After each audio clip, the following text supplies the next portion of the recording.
Hi, everybody. My name is Rich. I use the he, him pronouns. You're watching my YouTube channel where I play amazing tabletop role-playing games with friends. This is the second session in my playtest of a baseball game, a minor league baseball game that I've been working on for a few years now, currently called the Bat Hack. This may be the last iteration playtest through where it's still called the Bat Hack, but it is the Bat Hack for now. In the Bat Hack, player characters are minor league baseball players. This is set in the modern day. It is set in New Gauntlet City. New Gauntlet City is a shared setting for comics related stories and RPGs, indie, small press, tabletop stuff. And this is also during a summertime crossover event where multiple GMs are running different games across the eras of New Gauntlet City's history, with this idea of the Gauntleteer, who is this kind of Green Lantern-y, Captain Planet-y style hero, is missing, and the Gauntleteer is different in different generations, whichever hero or heroine the New Gauntlet City needs is the one that steps up and ends up with power. And that's in our backdrop, as the Gauntleteer is missing here in New Gauntlet City.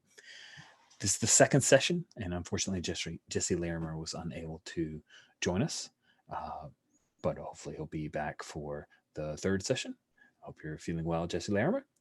But we do have 3 returning players, and I'm very excited to pick things up because we're in extra innings, folks. So real quick, let me go over our lines and veils to make sure that that is discussed. We have lines, which means we're not interested in exploring or having content about sexual assault, sexual violence, harm to animals, or harm to children. Hard lines on those.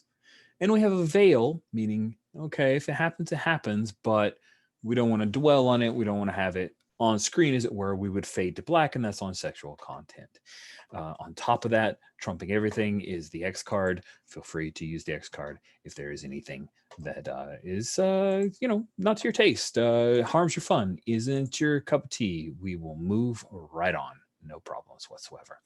And with all of that, let's do some quick reintroductions. So Jesse Larimer was playing Noah Betts, center fielder. Noah will recede into becoming an NPC for the extra innings, and I will not be rolling for Jesse L. Will just pretend that he is a pretty good ball player on your team, an NPC that you guys would roll for. So let's start from left to right in the character keeper. I could just call you Jesse this game. Jesse, introduce yourself. Tell us about your character. I was gonna say I am Jesse A, the only Jesse tonight. I'm playing. I'm he him pronouns. I'm playing Daniel Nixon, who also uses he him pronouns. Daniel is the rookie catcher on this team. Kind of new, kind of scared, trying to just get everyone to like him. He's from Moncton, New Brunswick. He's from Moncton, New Brunswick, up in Canada. He was a pretty good high school ball player, but this is a whole other world. And he's trying to figure out his way in it. And we're playing against my brother, knuckleball pitcher. So there's that too. You're muted, Rich. Man, I did it that early. Cheese and crackers. Great. I don't have to worry about it because I've already done that faux pas. Laura, introduce yourself. Tell us about your character. Yeah, hi y'all. I'm Laura. I use she, her pronouns, and I'm playing Jamie Jones, also she, her pronouns. Jamie is our shortstop. She is from Almost, Maine, and I actually figured out where I pulled that out from. It's actually a play called Almost, Maine, and it's why it's called Almost is because it's an unorganized territory, and they just never got around to getting organized, so they're almost. I thought that was funny. That is cute. Yeah. I like it. Yeah. So anyway, back to Jamie. She is our shortstop. grew up with baseball and softball. Her parents were coaches and obsessed with the sports. My siblings never really lived up to it, so I'm their saving grace. So I have the natural talent, and I am exceedingly arrogant, exceedingly cocky, but I secretly work just as hard as anybody else. So I definitely deserve to be here. But I wouldn't let anybody know that I actually try. This is all natural, baby. Yeah. Sweet. Thank you so much, Laura. And last but not least, not featured on video, but we have Pucket's dulcet tones. Puckett. Good evening, everybody. I'm Puckett, he, him pronouns. Delighted, beyond delighted to be here for Extra Innings. Tonight I am playing Josie Cotton, who uses she, her pronouns. She is a 35-year-old first base woman from Dubuque, Iowa. And she's one of those people who's managed to hang around because her bat is good enough to offset her many and notable deficiencies in fielding, as we saw last episode. And she keeps hoping one of these days, maybe she'll get called up for a cup of coffee just so she can say she made it to the show, even if it was only for a game, even if she just rides the pine, just to get there once. But in the meantime, Wendy Ng took a chance on her, signed her, and she's loyal as hell. And at this point, her exit strategy is not tending bar for the rest of her life. It's probably trying to find a high school coaching job someplace. Because, you know, what else do old baseball players do besides coach? You're not wrong. I mean, I've heard that one of them opened a video game company, but generally it's coach. Oh, broadcast. Yeah, that's another one. There you go. Your career paths are limited and few. Hey, everybody. So one of the things that we talked about in our in-session chatter was number one, did not prep you guys on teamwork. So I've placed that on the game time tab. The teamwork rules, they're highlighted in kind of a bubble gummy color. Starting on row 47. They're underneath the Rift and Dog Boys. So hopefully that will be there clear and present for you. And the other thing that we talked about were black marks. So if you fail at a highlight opportunity, see the pressure's on, everyone's eyes are on, it's going to be memorable, right? If you fail at a highlight opportunity, then your character gets a black mark. Now, this is in playtest. I'm not sure if that's too harsh or not. We're going to find out. But because it's the first game and we're in a limited series, one aspect of black marks we're probably gonna we'll talk about it. But with that rule as it stands, that means that during the in the third inning, Jamie had the possibility for a double play to end the inning, and she busted out on that play by trying to hot dog it just a little bit. And as a result, Jamie has a black mark. And then the top of the ninth, let's see, well, Josie had a couple. So top of the eighth, Buddy, player for the Rift and Dog Boys, was on first base. And Daniel tried to throw him out at first. And Josie missed the throw. So as a failed attempt for that highlight, that means that Josie also receives a black mark. And then I was going to say, I thought there were two. Yeah. And then at the top of the ninth, Taylor was running from third, and Josie had to catch a grounder and she tried to basically go for the double play to end the game.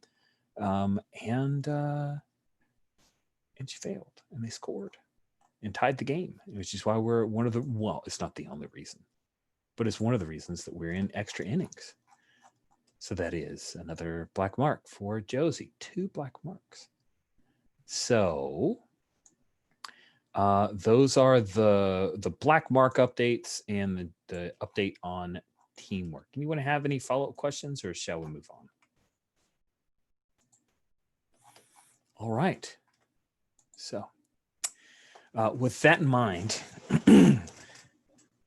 we get a quick update from an NPC. All right. This is Randall Rosenthal of QNGC Sports giving the update. It is the top of the 10th, and those Riften Dog boys have refused to go down. They have fought their way clear, scoring a run in the top of the 9th to keep from being sent home for the evening by the new Gauntlet City Goblins. Here we are at home. New Gauntlet City, the Goblins are going to try to see if they can win this in extras. And at the top of this 10th inning, in the extra innings, we have none other than Kyle McGrath in to continue his relief pitching efforts. So let's go to the action. So in the last bit, both the players for Daniel and Josie had gone. So we are going to have Jamie roll in the opposition half inning. Your momentum is currently a D8. So if you could. Here we go, folks. Good luck, Jamie. That was a 7. All right. So. Wow, everything on. I should restart Chrome. This is crazy. Okay, there we go. Wait, a 7? Yeah, it's on. Hold on. Am I in the right place? Wait. So you got to roll a D8 and a D12. So go ahead and roll me a D12, and then we're good. And no. There it is. All right, there we go. A 14. Ooh, okay. So on a 14, a player defensive highlight opportunity. So you see here, it's no. Wait, am I looking at the right thing? I'm looking at the diamond crawl. Whoops. 14. Still a defensive highlight opportunity. No runs have scored at this point. So we're going to say that there are 2 outs. And we've got a runner on third. And Josie, not Josie, Jamie is playing short. And I was going to say. I know. It's the J names. I'm sorry. I'm bad. Okay. Jamie, you're playing short. And Kyle Glitter Boyne, the first baseman who has a really hot bat coming into the series, he sends a hot grounder that is, you're going to have to, it's basically a hot grounder that's kind of almost up the middle. You're going to have to range very quickly to your left. Now, if I remember, I imagine you're probably a righty. Oh, okay. You're a left-hander. So that's interesting, Jamie. All right. So being a left-hander, you've got to kind of go across your body to make this catch. You've got 2 options. You can either roll with fielding, or you can test likability to pull off a showy play. If you remember, per your test likability instead of fielding to make a showy defensive play. If you make this play, throw it to force at first, then the run will not count, and it will still be tied going into the bottom of the 10th. All right. Yeah, I think I'm going to try to use my likability. All right. All right. Your likability is a 13. You're going to need to roll a D20 under that 13. Let's clear these dice out. And how do you have any image of how she's hot dogging? Is it a thing where it's footwork? Is it fancy glove work? What's in her head as she's trying this out? I think it's footwork. I think that she's just kind of launching herself so that she kind of skids and kind of does a sideways lob, barehanded. That sounds fun. Yeah. It'll be fun. All right, let's see how this goes. A 5. A 5 is a success. So, yeah, Jamie Jones launches herself directly to her left, snagging the ball out of the dirt And with a quick toss to Josie Cotton, that ends the inning. And we are at the bottom of the 10th with our hometown hero, Jamie Jones, coming up to bat. None other than Jamie, who makes everything look easy. And as we are in between innings, and the Riften Dog Boys are taking their time to come out onto the field, people are starting to yell, "Here we go, Jamie. Here we go. Here we go, Jamie. Here we go."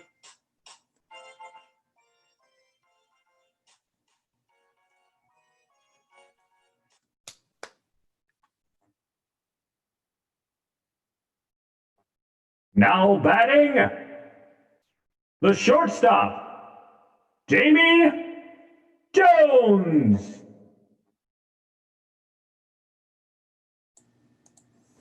So, Jamie, you come up to bat, and you've got a knuckleballer to face, because Andrew Nixon, being a knuckleballer, can go all day long. And so you've got a few options here. You can hit it where they ain't by rolling with your hitting, testing that. You can try to swing for the fences, hitting with disadvantage, which allows you to step up that hit die of yours. Or you can just get on base by trying to roll against your speed with disability. Your hitting is an 8, your speed is an 11. So not a power hitter. yeah, but one of my moves is that I can roll it with advantage when I hit it where they ain't. So I think I might give that a. All right, fantastic. So you're going to be rolling 2d20, and if either one of those are under a 7,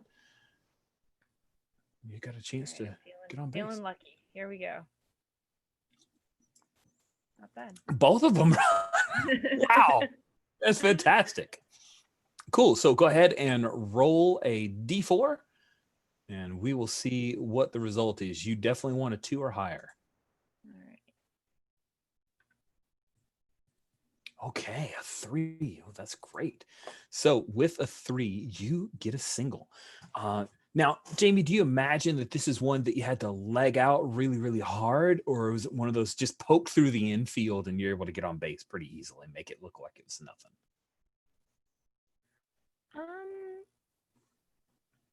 I think I probably had to do a bit of sprinting to get there. Whether or not that was necessary or not, I don't know. But it definitely adds to the drama. So either way, she's gonna pull out sprint. That sounds awesome. Okay, cool. So who would you like to roll for? Right now, you've just gone. So now it's going to be Hudson Potts, who's kind of terrible. You are currently on first. Sorry, I don't understand. That was the Google.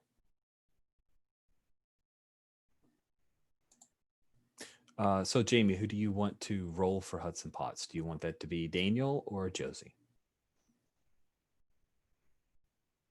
You're muted. Yeah. Daniel, why don't you give it a shot? Wonderful, sure. And I think I'm just gonna whisper a quick piece of advice, I know he can throw all day, but he does get lazy after a few innings. So just be patient, wait for your pitch, it'll come. Oh man, Hudson Potts. Yeah, he's always like, oh man, I don't know, man. This is not the first piece of advice I've given him. No, yeah, he needs lots of advice, and he really wishes the coach would take him out, but he's not going to ask him. But I am stepping up that momentum die. All right, let me clear out those dice, and you will be rolling a d10 for him. Yep. He is, again, terrible, so you're going to need a 6 or better. You got a 50-50 shot with a stepped-up die. Yep, let's see what happens. And it's an 8. What? Oh, my goodness. Okay, so an 8 is a single or a walk. Yeah, I think he not only does he get lazy, he gets a little sloppy, and your brother puts him on in 5 pitches. Basically,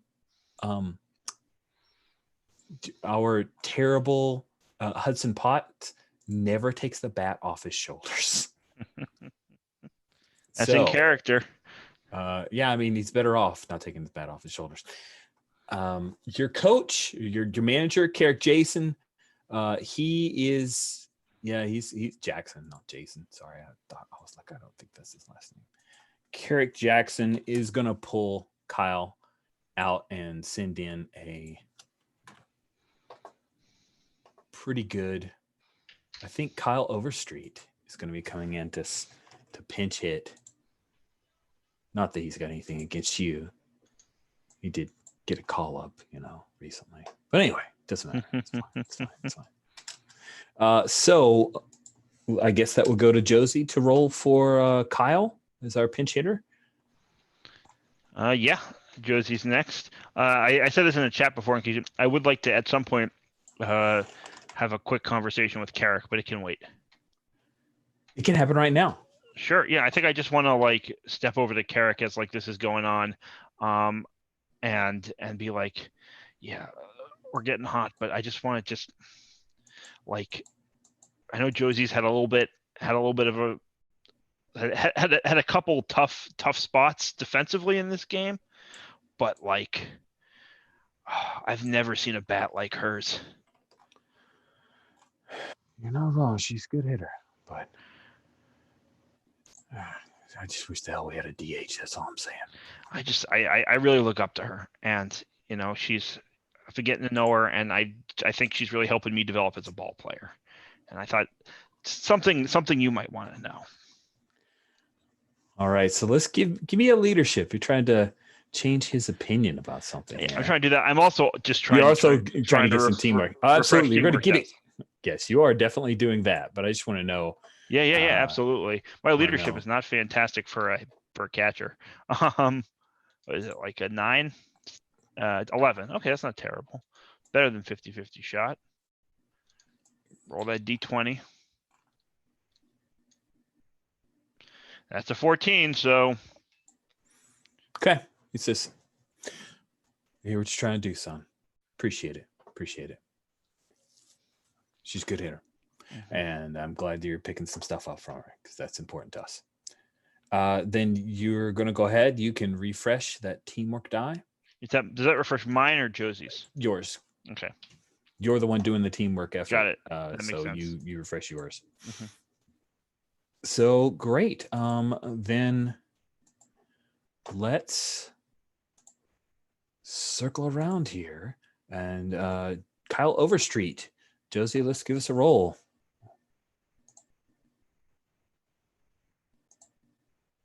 All righty. And it's straight D20?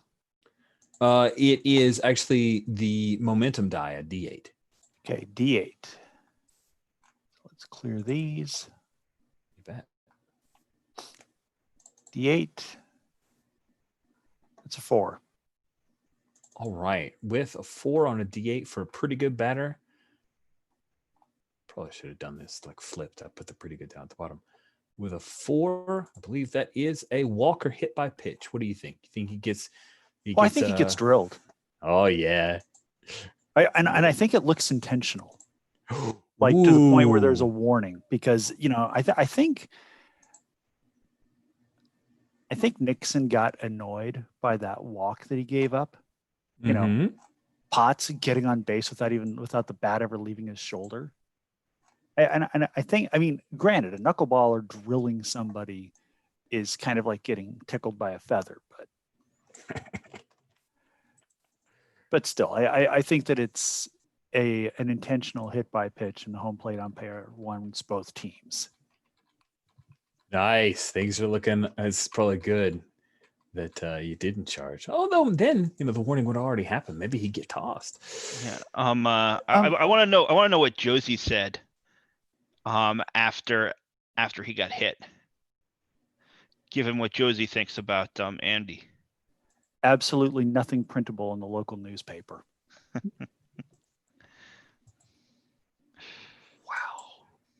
Wait. It's Kyle. So Kyle Overstreet. Oh man, it's so sad because Noah Betts is up to bat. Oh man. So it's one of those Now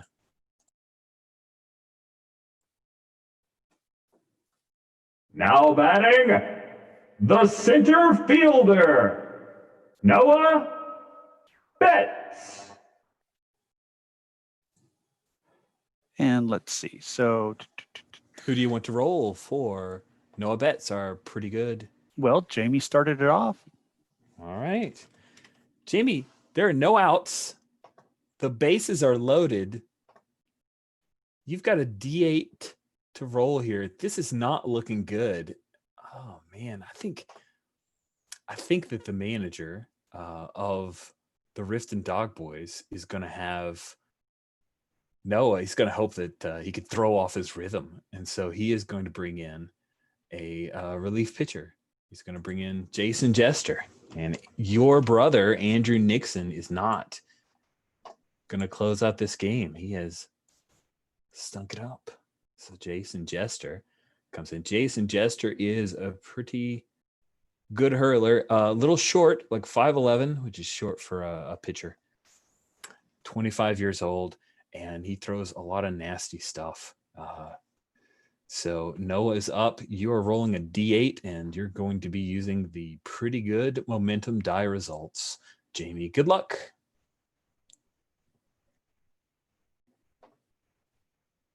Oof, an 8. That's a double. Sweet. So yet Noah, after the 3 seeds and the thing, the glove, he does something where he undoes the thing on his batting gloves a certain number of times. He steps in, and then the first pitch, very first pitch from JJ there, Jason Jester, he just knocks a nice sweet shot between center and left, and it's Jamie, you get to jog home, and the crowd goes wild as you guys score a run in the bottom of the 10th.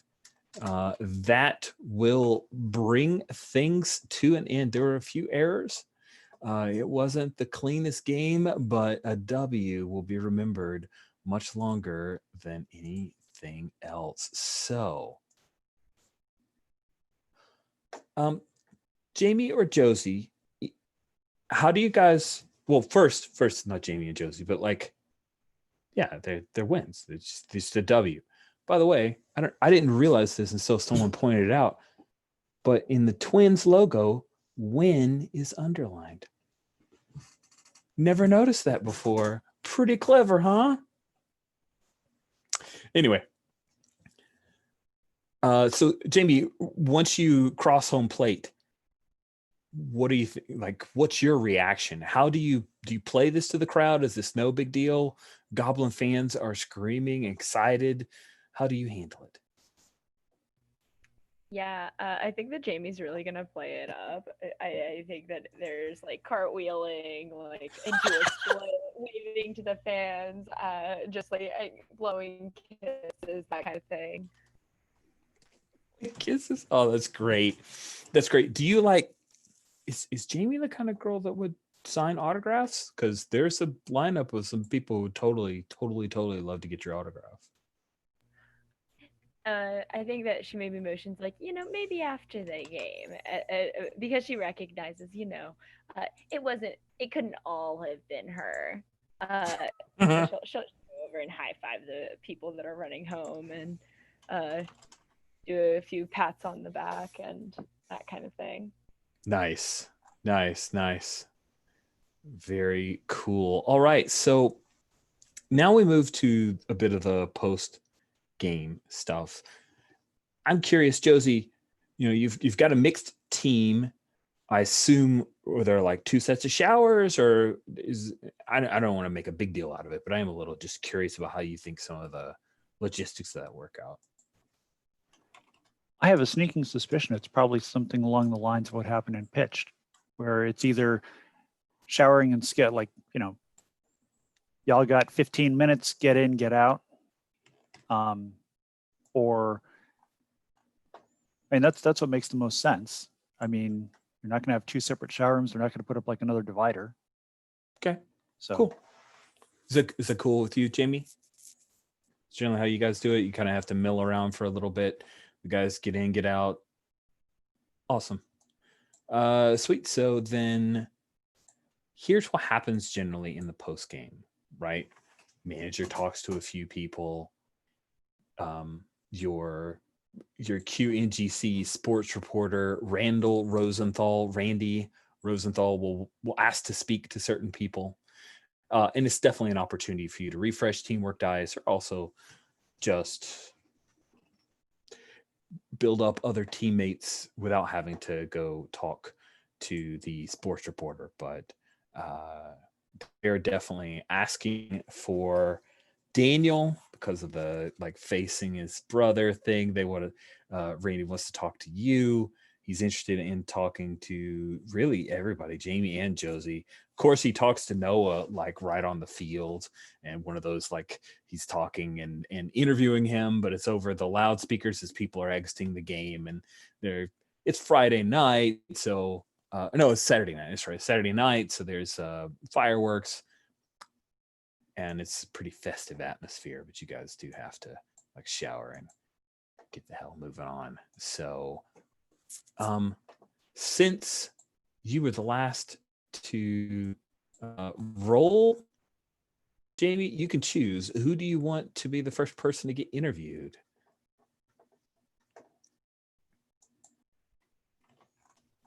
I kind of want to see Daniel get interviewed first, and see that like that tension grow between him and his brother.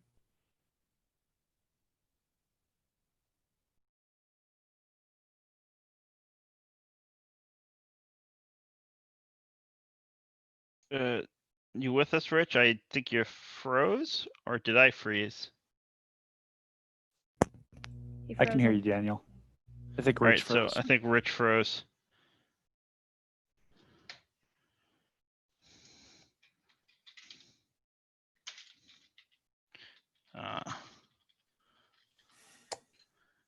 Hello. Welcome back. Sorry, you froze for. Yeah, I was talking, and then there was a long pregnant pause, and then I looked up, and I was the only one moving, and I realized it was me.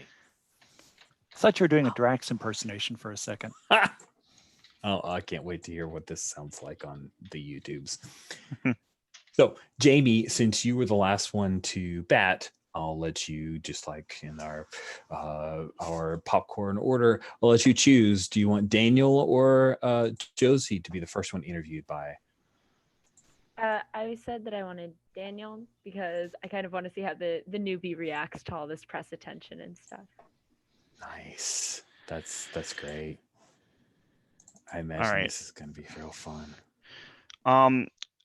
So first of all, I haven't said this before, but if I'm going in front of the press, this is important. Daniel speaks with like a Canadian Maritimes accent, which unfortunately I cannot do. I wish I could do it.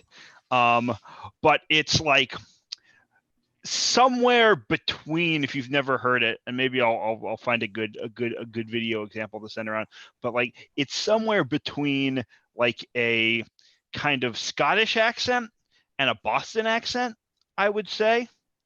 Right. And of course, and it's Canadian, so it's got like a lot of, this sort of like lilting tones and high vowels and stuff. So he's going to sound unusual to a Midwestern crowd. Right? So they might think he's from across the Atlantic. And he has to speak slowly to be like kind of understood. Like it's thick. Which is part of why he always sort of like approaches people like with a sort of slow and like very pleasant, like, because otherwise they don't understand what the hell he's saying. And so I think, am I talking to Randy or who am I talking to here, Rich? You'll be talking to Randy. Randy Rosenthal. Randy Rosenthal, who's the owner. Yeah. No. He's the sports reporter for sports reporter. Yeah. Got it. How you doing, Mr. Rosenthal? Randy Rosenthal, QNGC. It is great to talk to you. Daniel Nixon, brother of the Rift and Dog Boys reliever, knuckleballer. Boy, he's really fierce. Andrew is your older brother. Is that right, Daniel? Yeah. They're all real proud of him back home. He's been playing down here. Back home. Where is that? Where are you back home from? I haven't gotten the updated roster. Yeah. I'm from Moncton, New Brunswick. Second biggest city in New Brunswick. I don't know. We don't keep track. Oh, Canada. Oh, all right. Sorry, yeah, I couldn't Canada, quite out there. place the accent there. East, all the way out East Coast.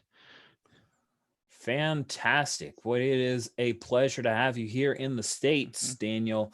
So, things got a little heated there with the Rift and Dog Boys with your older brother at the center point there. I'm gonna get a little bit of Josie's opinion, but is that something you would have expected? Is that the we tempers run hot. It was a close game. We had a real, it was a tempers run hot, but no one got hurt.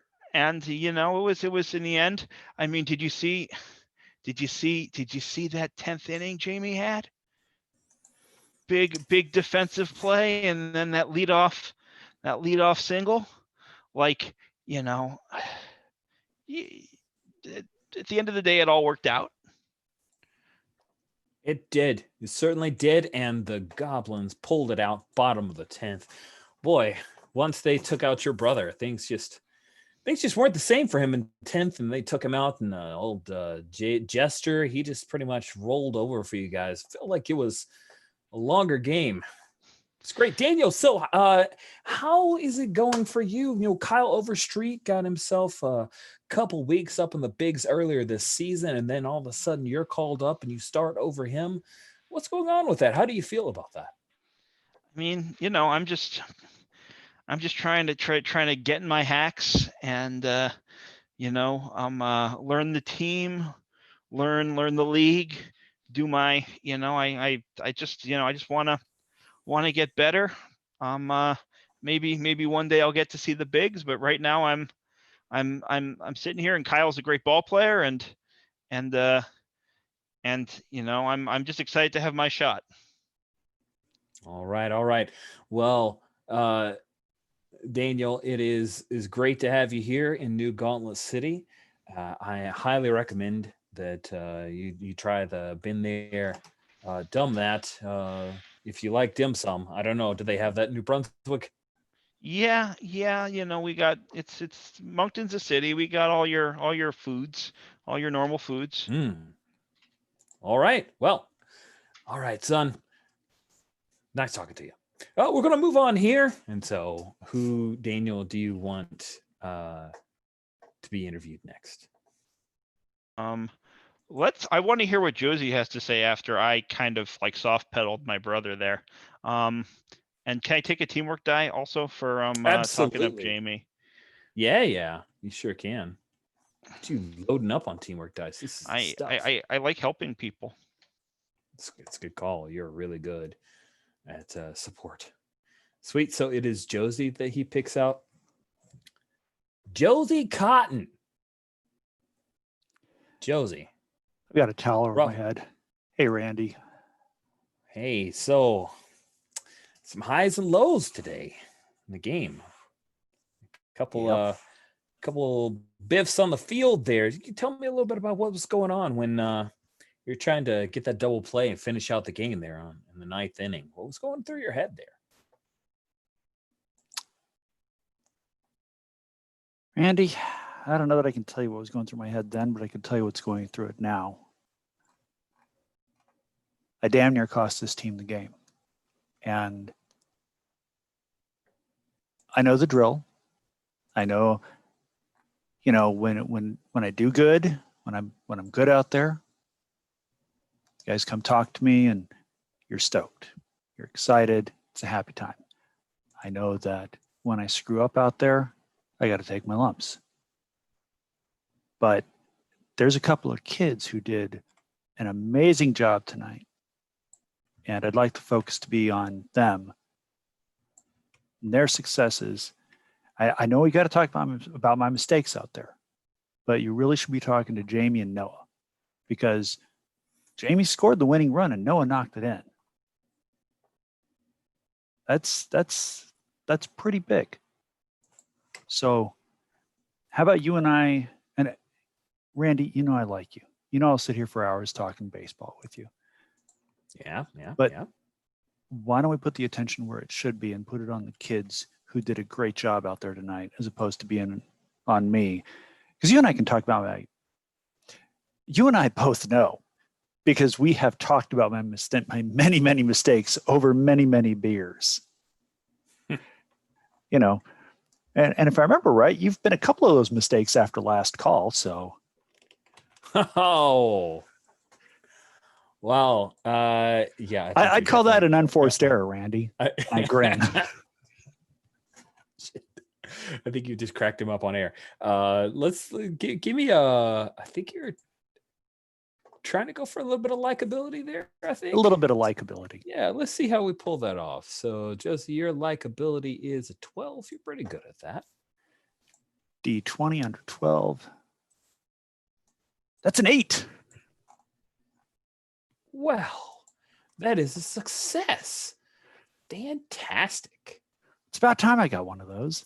Yeah, go ahead and take yourself, get a teamwork die. And Randy is definitely not going to give you any more crap over the unfortunate unforced errors, as we would call it.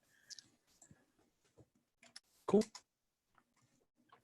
Well, thanks again for talking with us. I know you've got to hustle under the showers, Josie. So if you could send Jamie out, I'd really love to have a chat with her. Your wish is my command. And see you at last call tonight. I'll see you. And I yell into the shower, Jamie, you're up. All right. She comes out like doing the rubbing of the hair with the towel, and kind of jaunts on out to the out to Randy. Jamie Jones, the one and only. Well, I got to tell you, we were a little worried in the third inning when you had trouble with that double play. It's hot dogging a little bit, kind of bitch in the butt there, huh, Jamie? You know, it happens. You brush it off, but I think I came back pretty all right. You know. I agree. Boy, really did come back back half of the game, especially in the bottom of the 10th, as you just helped to seek out that win. What was going through your head there at the end when you were able to start that rally? I mean,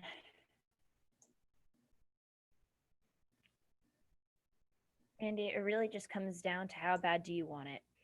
I wanted to win this. I wanted to win it for myself. I wanted to win it for my team. We had a little bit of a rocky start, but we can always bring it home. Sure enough, you've got a afternoon to finish off the rubber game against the Rift and Dog Boys Sunday afternoon. First pitch, 1:15. Jamie, what do you have any? Seemed like things got a little heated with the Dog Boys a couple times, especially near the end of the game there. Got any messages to deliver here over the airwaves to folks who might be pulling for the Rift and Dog Boys tomorrow in the game?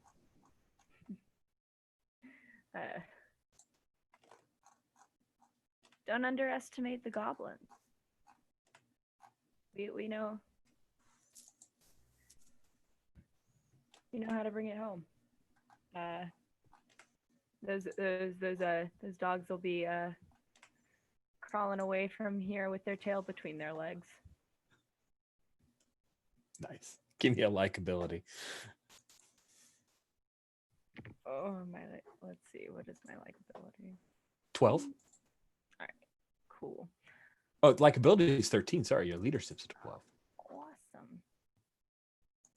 And that was a 13.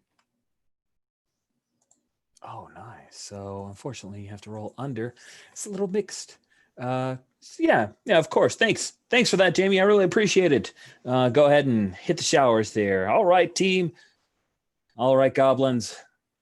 Thanks so much for joining us here to watch this long one, and we will see you tomorrow afternoon with the finish up the rubber game. The Dog Boys took them on the game on Friday night, but the Goblins brought it home here in the 10th. So we will see how things end up and who wins the series tomorrow on QNGC. So I'm going to quickly put that in the books. As you guys beat the Riften Dog Boys. I think the MVP for the game is probably Noah.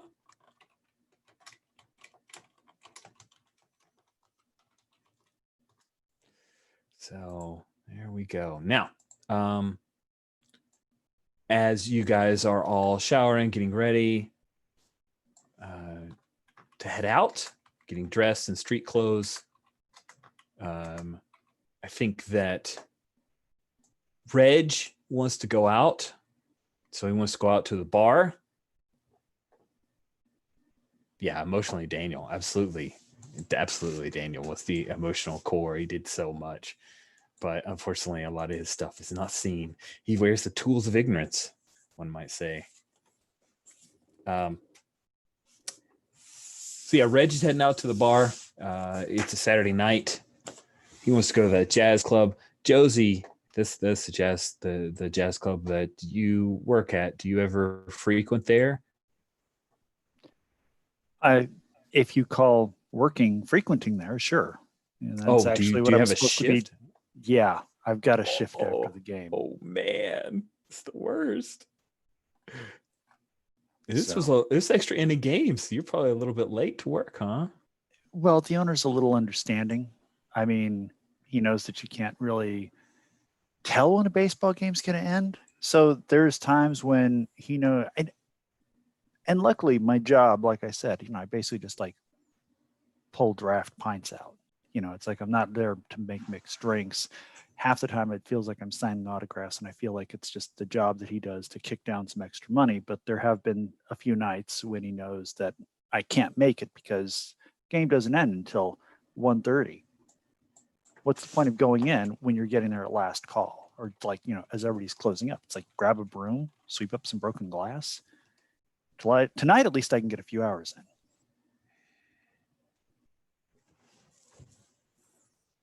I'm back, I think. Oof. So you missed all that.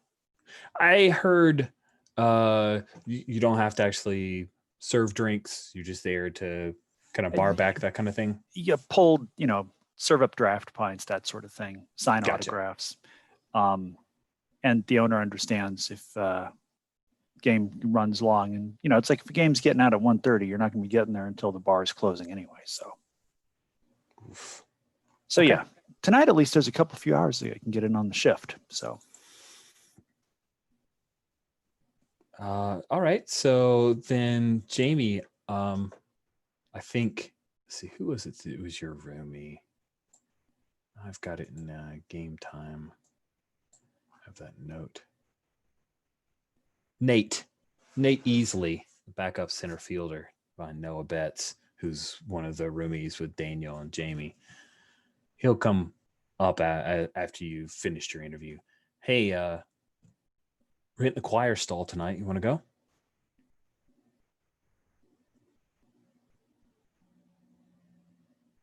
Jamie? Sorry. Yeah. It's okay. Yeah, I never say no to a good time. Cool. Great. That's great.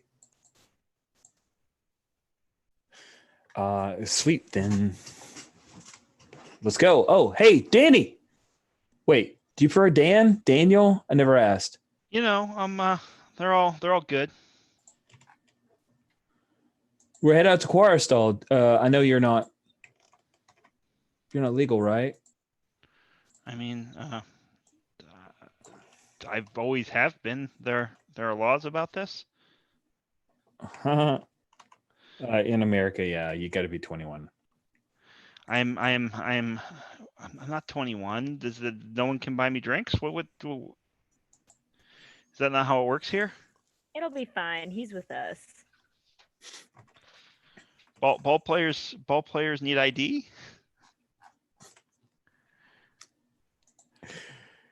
Come on, man. And then Reg, of course, is the one who is he was the ringleader, sending people around. So he'll be heading out. You guys hop in a few cars, and we pick up with the sound of jazz music, and the choir stall is hopping because it's one of the few bars here in Crosschurch, which is the neighborhood where the Gauntlet City Goblins minor league ballpark is located. If you want to see a little bit about what the neighborhood looks like, it's just a cute map, but it's down on row 52 of your goblins there. The link I'll just share with you, but you can get an idea of the choir stall jazz club. There's a diner, a nice little donut bakery, a bodega. So it's a pretty cool little neighborhood. Lots of stuff going on there. But the best bar, the one that everybody likes to go to, is the Choir Stall Jazz Club. They have some pretty notable jazz bands that come through, but it's a local that's playing tonight. It's kind of a chill place, not a place to go dance and lose your mind. So I don't know. Is that Jamie's scene? Does Jamie prefer more dance club stuff or this chill vibe of? I think after a game, a more chill vibe, but on non game nights, she likes to live it up. Nice. So as you guys are there, maybe there. So one of the things there are tables in the middle, booths on either side, and then there's an area with a couple of couches that are not far from the bar itself. The walls are covered with all kinds of pictures of various jazz greats who have been here over the decades, and some relatively notable folks that will cruise through here. So we'll say that you guys end up, maybe you grab a booth, imagining like a horseshoe style booth. I don't know why. I just love those. First time I saw them in supper clubs, I was like, this is the coolest thing, like horseshoe style booth. It's not super convenient if you end up on the U part, but it's a cool way for everybody to be in the same kind of place. But I think Reggie's probably gonna do his best to be sitting by you, Daniel. And he buys first round of drinks and makes sure that you get one. This is for my catcher. He raises a glass to you. Yeah. Thanks, Reggie. I appreciate it. And I take a little sip. So, up in Canada, what's the beer like? It's a lot stronger than this, right? This is nothing compared. I mean, it's I don't know. I take another sip. It's like a little weaker than what we brew, I guess, but it just means you drink a little more, right? You can laugh.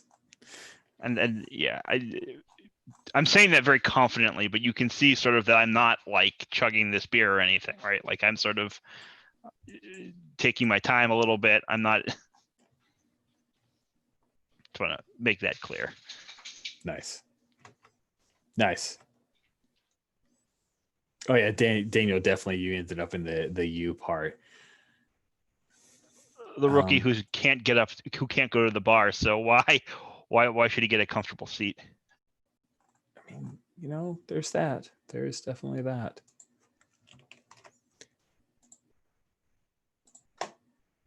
So what about you, Jamie? How do you handle this chill vibe? Are you into like chatting with the folks? Do you days off? I I think it's sporadic. Sometimes I'll get caught up in the music. Sometimes I'll be talking. Like it just depends on the people around me, I guess. Cool. You guys are chilling out, probably talking about certain moments of the game. Sure enough, several Riften dog boys come walking in, including your brother Daniel. And Yeah, I immediately lift my beard to him. he sees you, gives you a wave, and they'll actually kind of come over. It's Andrew, but also Josh Naylor and Kyle Boyne. They all come up to the table and look around. And Kyle says, "Well, you guys squeaked one out. Got to tell you, though, tomorrow we're hitting everything to Josie." We all laugh a little bit. Did I hear my name? Yeah. And I'm Yeah, behind him with a couple of pitchers. Kyle looks over at you. Kyle's he's pretty big. Actually, he's not that big. He's 5'11", 205. A little taller than you, I would assume. He says, "Oh, we were talking about our game plan. Everything to the right side of the field." Yeah. Yeah, the owner actually sent me over with a couple of pitchers just to welcome you to the club. You want him here, or should I bring him to you at a table someplace? He keeps waiting for you to try to throw beer on him. He does not trust this at all. So he says, "Our table." Yeah. Oh, the lead on. And they'll walk away from razzing everybody after they lost. So yeah, managed to diffuse it for now. And they'll grab a seat. They all seated? Yeah. Now's when I dump the beer on them. Oh God. All right. So what does that look like? Is it a thing where you even try to make it look like an accident, or? No, I'm very deliberate where I lift the pitchers up and upend them over Andrew's head, and the Yahoo is talking some trash. Just dump it straight out over both of them. Said, that's how the owner welcomes opposing teams here. You pay for the rest yourselves. So, Jamie, did you think that was going to happen? And what do you do when you see Josie do that? I think that I'm cackling in my seat, but then I kind of go up and kind of clap Josie on the back and say, "You had me worried there for a second."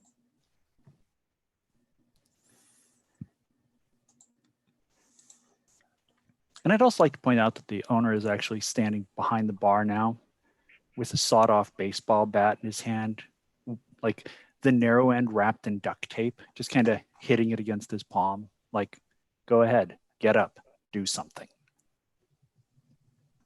Oh, really? So, yeah, Kyle is pretty upset. I'm curious, though, Daniel, you just saw your brother get swamped, and he didn't even throw in on any of this weird hazing that's going on. Yeah. So, I mean, the way I kind of imagine it, I sort of start to get up, and who's on either side of me? Right, Reggie was on one side. Who was on the other? Easterly. Nate. So I think I try to get up to go over there, and they're not letting me up because they know, and they're like, don't. They're like staying in. I'm stuck in the back of the U. I can't get up. So I just Kyle's the name of the owner, right? Kyle's the guy who just got Remind me the bar owner's name. I don't know. Did we name the bar owner? I thought we did last session, but if we didn't, that's fine. We may have. I just don't remember. I don't remember either. Let's call him Jesse N. No. Little less Jesse's, please. Okay. Let's go some. How about Jason? I was going to say, how about Diz Nathanson? Great. Diz is a great name. I shout, yeah, especially that's for a great. jazz bar owner. So I shout, Diz, they're drinking on me tonight.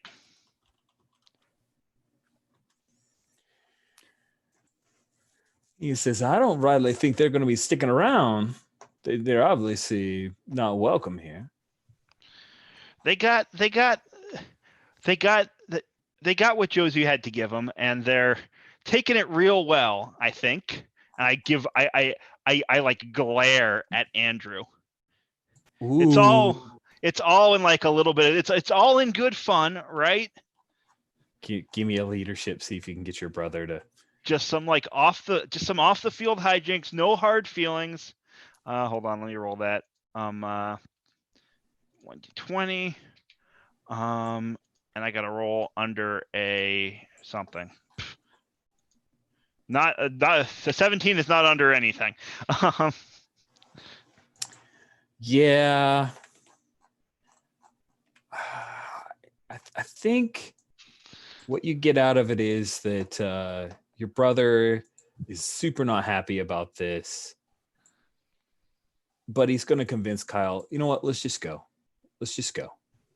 And Andrew says, come on, there's another bar. There's another bar. There's always another bar. We just go where we wanted. I'll buy you boys drinks next time we're in Riften. And that's when Kyle says, oh, you'll be wearing drinks next time you're in Riften. Don't go anywhere. Don't go drink anywhere. It's not safe. Is he being serious? Like, is he actually pissed off at me? He's pissed off. He's pissed off at. I'm sure he's pissed off at Josie. Is he pissed off at me? Is my question. I mean, you're part of Josie's team, so right. He's like, is he posturing for Josie and his teammates? I guess is my question. He's posturing. Yeah. So I do that sort of like that mock scared. So like, oh, okay, and I like that. I get it. It's like that week. It's like freshman year when I hit that homer off you in practice, and you wouldn't let me. Like you wouldn't let me near your PlayStation for like a whole month. I get it. I'll stay away. And I just kind of lean in and say, you might want to watch what you're saying. There's no ump here to save you.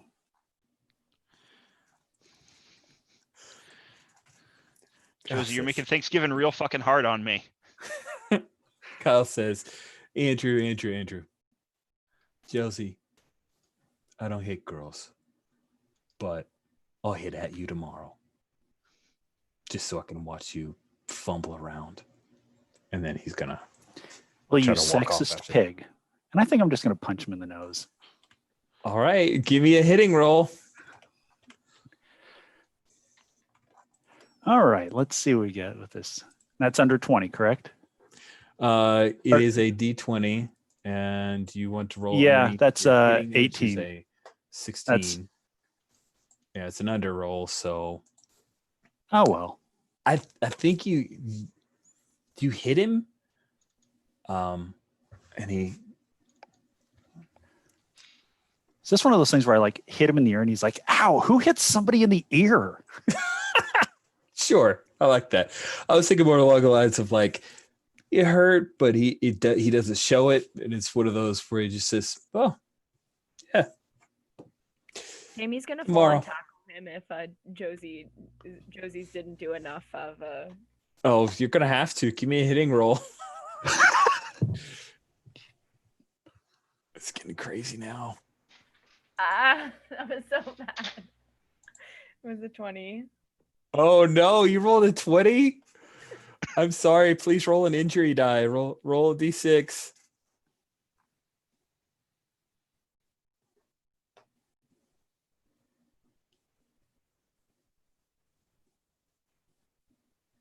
That's a 5.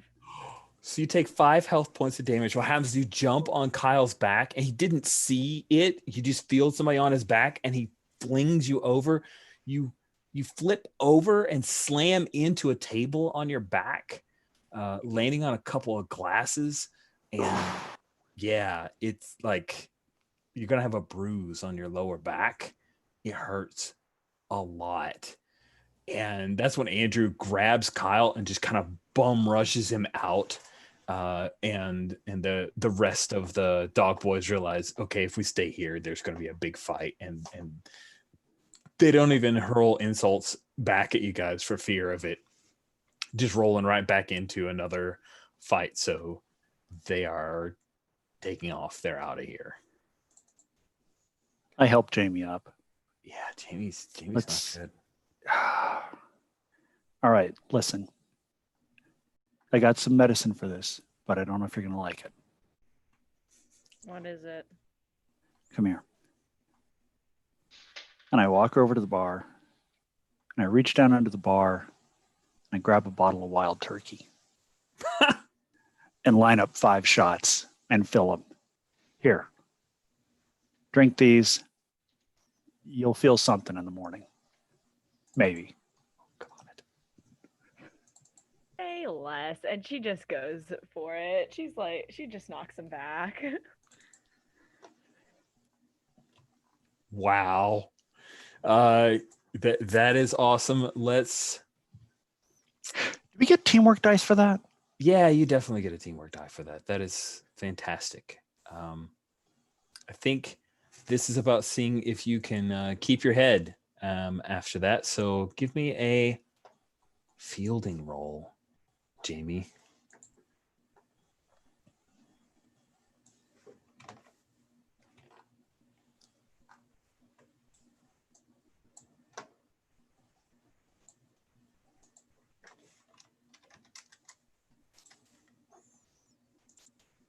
Oh my God. All right, that was Somebody a rolled 9. Somebody rolled a plus? She, Yeah, I accidentally rolled it. That's great. but she got a 9.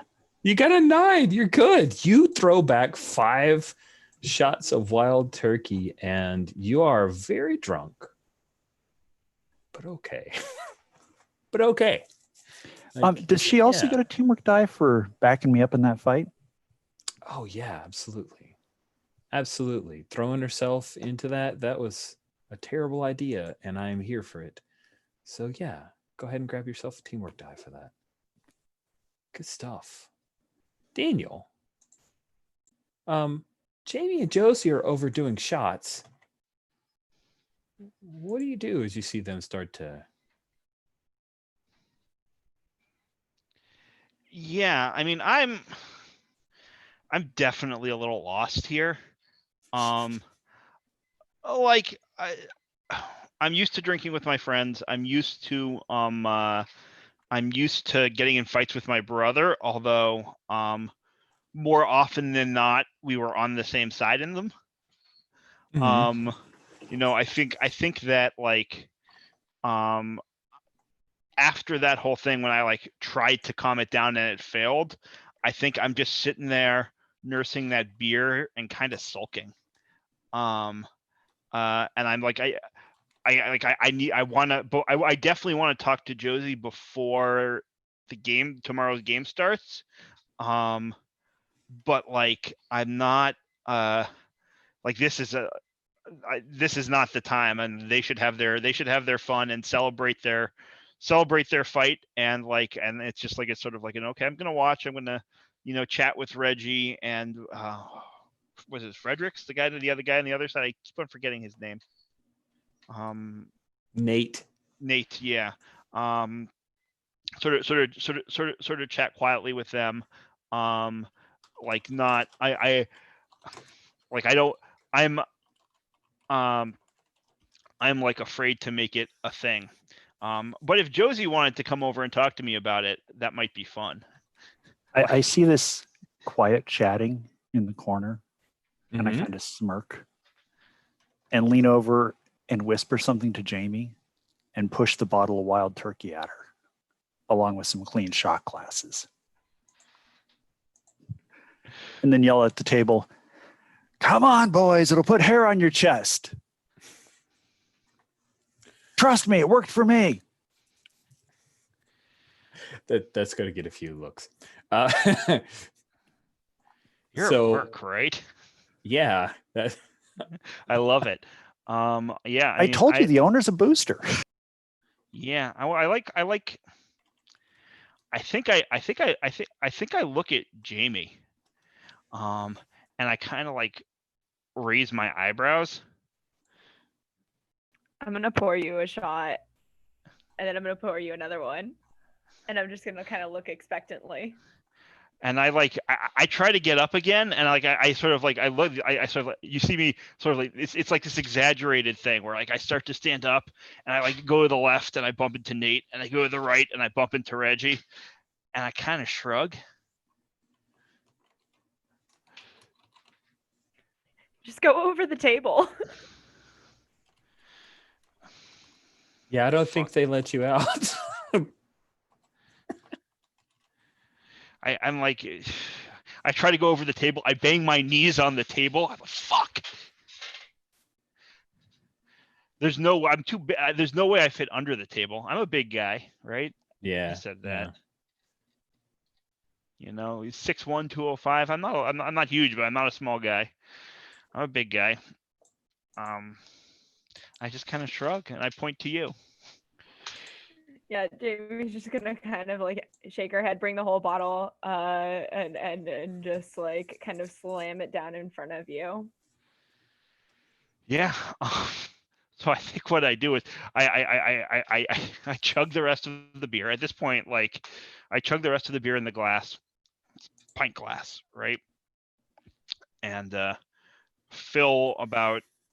And this is, I think, this is my first beer, right? I fill it about a third of the way. She's gonna Okay. continue to pour it, like tilts the bottle up. A pint I'm just of standing behind the bourbon. bar screaming, "Yes, that's what I like to see." Do Yeah, it. I pull the glass away before you could fill it, but it's probably like half. Like it's probably like a half pint of whiskey at this point. And I mean, I'm not gonna chug the whole thing, but like I tilt my head back and take a couple of big No, gulps. no, that's not how we do this. Josie's like standing there at the bar shouting, "Chug, chug, chug," and pointing everybody and directing them to look at you. I mean, even the band has stopped playing at this point. yeah. And they're I looking think at you you with gotta- this half pint of whiskey that you've poured for yourself. That Jamie has poured for me. The whiskey's in your glass. Yeah, I don't know what you're talking about. I'm just an innocent bystander. Possession is 9/10 of the law. It's yours now. I'm the only one who has to play every at bat tomorrow.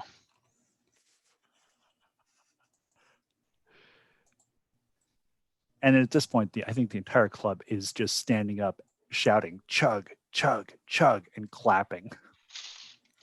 Yeah, I think so. I'm just gonna quickly roll a die. All right. Yep, I chug it. Sweet. Give me a fielding roll. See if you keep your senses. Um, You're pretty good at fielding. You got a 15. yeah, I got a 15. I want to Pretty clear good at dice real drinking quick. too. That's the wrong button. All right. 12. Sweet. So how do you take it? Oh, I mean, you know, I think. Well, first of all, how does the crowd respond when they see me chug this half a pint of whiskey? My God. Oh yeah, they go crazy. You're getting hoots and hollers, and even Reg and Nate are giving you claps. Like they've had quick shots so that they can declare themselves having had drunk some as well. Yeah. So I chug the glass. I flip it up. I put it upside down on the table, just to make sure that Jamie doesn't put anything else in it. And And I'm yelling behind the bar, "That's my catcher, y'all. That is my catcher." All right. They all cheer. I let out a huge belch. And I think within 20 minutes I'm asleep. Like I keep my I keep my senses like long enough to sort of like generally like be part of the party, but like as soon as the focus isn't on me, I nod right off. That feels like another teamwork die for him, doesn't it? Nodding off? I'm not sure I get it. What do you mean? The fact that No, he like actually downing did the it? whiskey. You know what? I think so too. That I'll makes take it. sense. I have a lot Yeah, of teamwork that dice makes sense. now. Makes sense. Yes, actually doing it. There is a teamwork die in it for you. Sweet. So, Is there going to be? Are we gonna have to roll at penalty tomorrow? everybody's made their roll with fielding, so no. But Uh-huh. there was a possibility of that happening. So what is as we as we kind of get a couple quick shots and head to shots, but we're about to head to mid-game break, but we'll bring this night to a close. So what is it that we see Jamie doing to close out her night? You know, I think that she is probably just like having some really deep existential philosophical question, like conversation with the passed out Daniel. And so she's just kind of talking with him. I'm assuming he's not really responding, so she's really just kind of like having an existential crisis by herself in a corner. Oh wow. And then what about what do we see for the final shots of Josie? See me at home. Digital clock next to me says 2:30. See me setting the alarm for 5:45 a.m. Oh, And I lay geez. back, Oh, cry and pass out. Nice. It is 26 after. Let's take at least like 7 minutes. So just see you guys sometime around 34:35 after, something like that. We'll see you guys in a bit. Just take time you need. I'll be around. See you in a bit.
Rich, I'm back whenever we're ready to start up again, just so you know.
We have a little friend who came to visit. She came to say hello.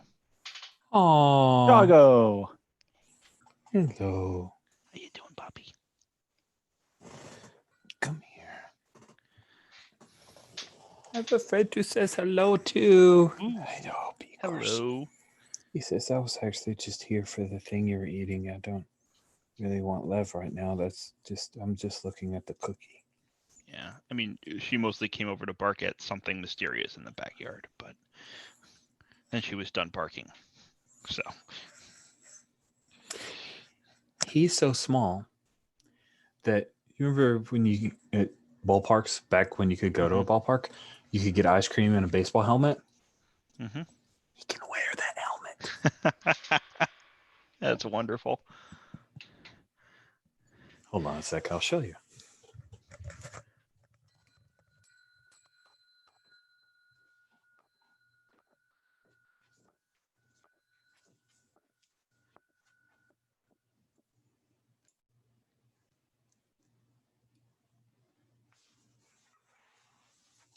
That is adorable. I think I got a screenshot of that. Yep. I'm not sure. I'll have to double check to see if the screenshot actually took before you moved Beaker. I actually at work they had a show your team spirit thing, and I took a picture of him in this baseball glove with that hat on, and one. So I mean, that's kind of that's kind of unfair, first of all. It's And it's also totally kind of lethally cute. it was so cute. It was back when we first gotten him. He was actually smaller than he is now, but he's a year old now and kind of done growing, and he's 9.5 pounds, and it's amazing. I haven't had a small dog since I was a little kid. We've always had medium or big size dogs. He's smaller than my cat. Yeah, he's cat sized. Cat sized dog's pretty great. Okay. Yes. No, you don't get any cookie because it's bad for you. Like real bad for you. So no. We had finished with a like 5:30 a.m. wake up by Josie. Tell me a little bit about what's going on there. Alarm goes off. I get out of bed. It's pretty clear that I haven't really slept. I've just been staring laser beams into the ceiling. Get up, pull on some athletic gear, grab my gear bag, toss it in the truck, pull out. About 5:45, I'm pounding on a door, yelling, Nixon! Nixon, wake up! That would be Daniel and Jamie and Nate's house. So, JB, are you sleeping through this? No, I'm a light sleeper. I think that we have an image of like the full throat, like it's like big bed head, and it kind of like one big lump kind of covers half of her face, and it's kind of the what the fuck kind of stumbles to the door. I'm just straight up kicking it now, because apparently, doing that kind of cop knock with your fist, like with like the edge of your hand, isn't doing the trick. I think Jamie opens the door. I'm gonna kill you. I swear to God, I'm gonna kill you. Kill Nixon. He's the one who didn't wake up to open the door. Don't worry. Go back to bed. I'll get him. He will suffer enough. So I wrote it in the chat that I wake up at 6 to run, and you're here at 5:45. I'm like kind of tempted, unless this is like too much ruining what you want to do, in which case I'm fine with it. To like have me be just be getting back as you're about to wake, as you're about to knock on my bedroom door and wake up. Well, that's why you didn't come to the door, is that you were already out on a jog. Yeah, wake up Noah. Are you cool with that, or do you want to do the other thing? If you want to be getting back, as I'm telling Jamie, I'll wake you up. Yeah. I'm like, nice. What is all this shouting? Oh, you're already awake. Grab your shit. Get in the truck. Got coffee. Yeah. Jamie, if you want to come along, you're welcome. But coffee. Look, it's not good coffee. It's just what I got at the donut shop. Coffee. Coffee sounds good. Yeah, right. I run in and grab my bag and like a towel just to like wipe off the sweat. I hop in I toss my game day bag in the back of the truck and hop in the cab. Unless Jamie's coming, in which case I'll hop in the bed also, so that she can sit up front. I mean, at least if she rides in the back, she'll have an excuse for the bedhead. It's true. Up to you. I would love for this. I imagine Joe's like, well, okay, you set the scene, because I if it's what we talked about in between games, then this is great. And it what we'll do is we'll kind of montage it a bit, because you guys will all make a level at this point, because you finished a full session, and we'll go through what happens with that in just a little bit. So you coming with us, Jamie? All right. If that's okay. Yeah, it's totally okay. Are you riding in the back, or are you riding in the cab with us? It's a bench truck. It's a bench seat, so we can fit all three in the cab. Yeah, I think I'm lying in that back row, kind of like splayed out, moaning over every like turn, every like bump. I also probably smell pretty bad because of the combination of like Alcohol, running, and not hangover, and no. Yeah, exactly. Jamie's gonna point that out and say, "My God, you smell like shit." Well, Yeah. you smell like a distillery, Jones. So Cotton's the one who wouldn't let me shower before we left. So Nixon, leadership rule number 1. You should have been at my door doing this. The game I had yesterday, let's be blunt, I shat the bed a couple times. You should have been pounding on my door at 5, dragging me out of bed to do this. I like reach into my bag and grab a notebook and start like very, very what's the word I'm looking, exaggeratedly taking notes. What was that last thing you just said? And I'm giving you shit in case that wasn't clear. Piss up a rope, Rook. So here's what we're gonna do. I'm learning a lot from you. That much is true, Josie. Well, at least you're learning how to drink from me. Jesus. Mm. And Jones, pay attention. This goes for you too. I'm not the only one who fucked up out there yesterday. You're just going to be hitting grounders to us. Grounders, nothing but grounders. You're going to make sure we can make those plays. And I know you can do this. I know that you've hit fielding practice before. See, Sure. I read your file. I know what you did in high school. So this is what you do. Your teammates screw up this bad, you take them out, you make them run play after play after play after play. It'd be better if we had a day off. We don't. And quite frankly, I don't want my ass hanging out there like it was yesterday. All right then, batting practice it is. Where's that coffee? It's in the thermos. Try not to spill any. Yeah, I just drink straight from the thermos and pass it back to Josie. And yeah, I'm all set to hit batting practice to you. I think that's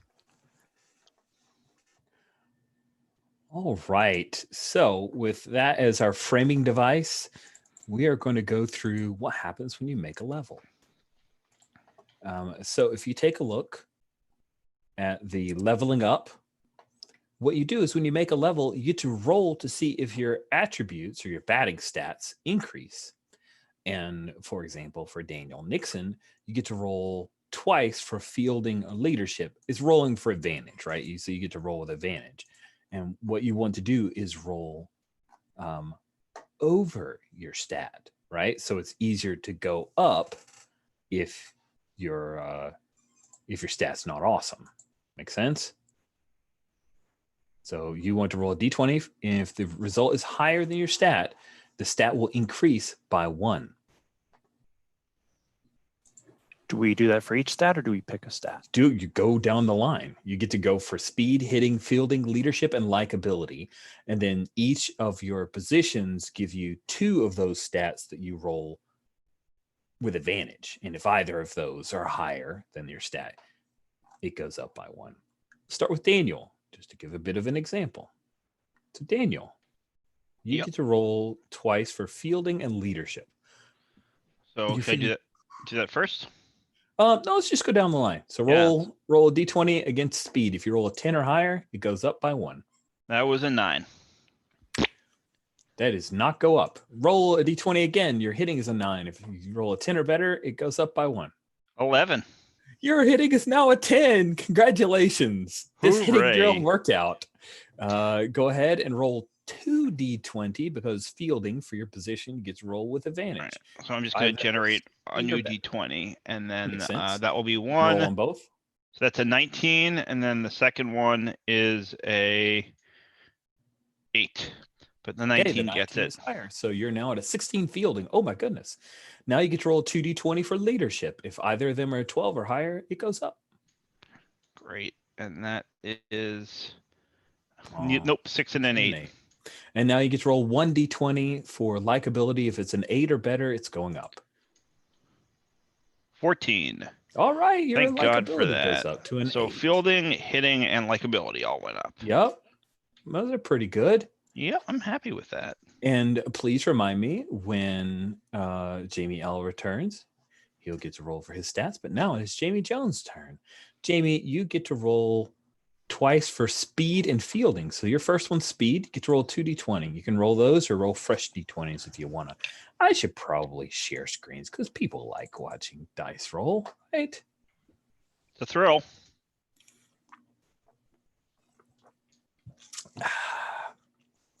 Your speed is an 11. Your speed went up because of that 14. So good job on that. Now you're hitting. Roll 1d20. And if you get a 9 or better, it goes up. Wait, so does my speed go up by 1 point, or is it by 1. By 1, yes. By 1. Cool. All right, so now I'm just rolling 1 die. Mm-hmm. Cool. No, I'm not rolling a fate die.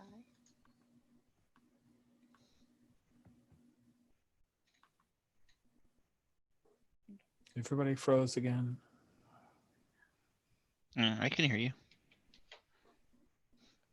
Okay, cool. With that 11, your hitting will go up by 1. Yay. And your other one that you roll is for fielding, which is a 10. So roll 2d20. If you get 11 or better on either die, then it goes up by 1.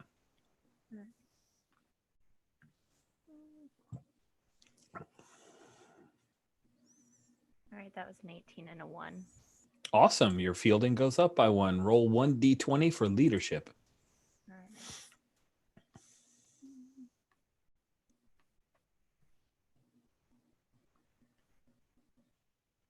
Whoa, you're rolling high, man. High. Your leadership goes up by 1, and then roll 1d20. If it's a 14 or better, your likability will go up. All right, here we go.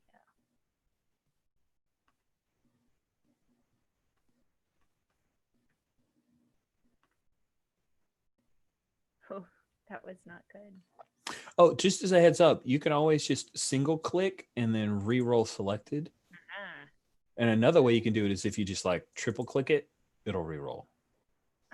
fancy. All right, cool. All right. Your stats got quite a bit better there. Josie Cotton, you get to roll for hitting and likability. I don't know if your hitting's going to go up though. It's already a 16. Roll for speed. 1d20. If you got a 14 or better, your speed goes up. Too bad. And now you roll 2d20, a 17 or better on either of those, your hitting will go up. All righty. Let's add another. Oh, hell, let's just do this. Clear 2d20. Wow. 18. Nice. Oh my goodness. Your hitting is now a 17. That is splendid. Fielding, roll a d20. If it's an 8 or better, your fielding goes up. Okay. I kind of hope it does because you did this whole montage. 9. It Yes. goes up. Just made it. Perfect. So your hitting goes up by 1. And now it is leadership, which you have a 12. So roll 1d20. If you get a 13 or better, we'll go up. Nope, no new leadership. And 2d20 for likability, which is a 12. A 13 or better on either of them, your likability goes up. 16. There it is. Nice. And a 4. Must have been That's that all. interview. Fan. Apparently people shipped me and Randy for some reason. Who knew? I mean, maybe it's that you outed that you guys have hooked up before. Like that's why people might ship you. Sweet. Fantastic. That's some great stuff. Way to level up, friends. Good. So Do we do anything with the hit point die or recovery? right.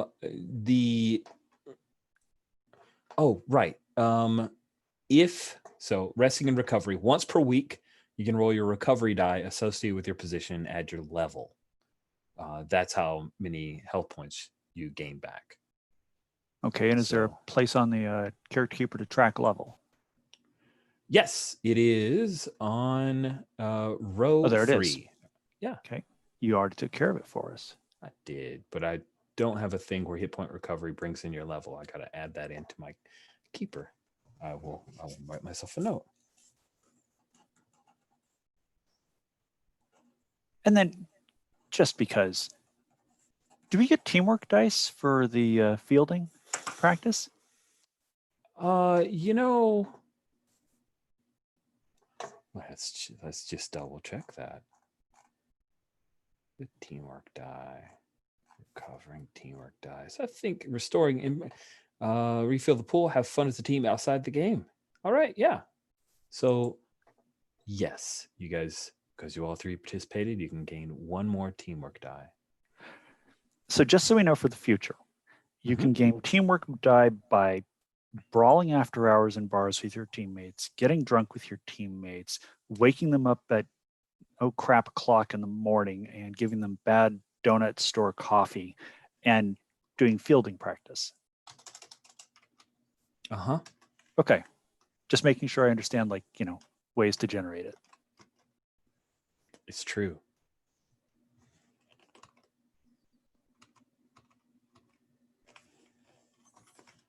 Sorry, I'm adding a thing to bring in to add plus level right now because I can do that very quickly. And I've done it. Sweet. So first pitch is 1:15. You guys do your training montage in the morning alongside coffee. Yeah, you guys have lots of teamwork dice. Let's see how you burn through them. This could be an interesting test of the system. So as you guys come into the ballpark 3 hours ahead of first pitch, the lineup card is out, and your manager, Carrick Jackson, comes up, says, all right, guys, we're going to shuffle some things around. Still keeping Noah and Matt top of the lineup. The Jorge third. Josie, you're still cleanup. Daniel, I've moved you up to follow up Josie. Jamie, right behind Daniel. Then bring in Nate. You're going to be in left field. And Owen, I know you haven't played a whole lot of third a lot this season, but if you run some drills, I'm going to stick you in at third. And when he says that, that's when you hear Hudson Potts grumble. He knows that's it. That's it.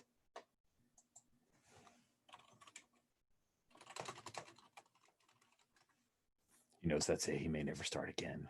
He's just muttering to himself now as everybody goes through their warm-up drills. He'll come over and grouse to you, Jamie, because it was really good playing with you, Jamie.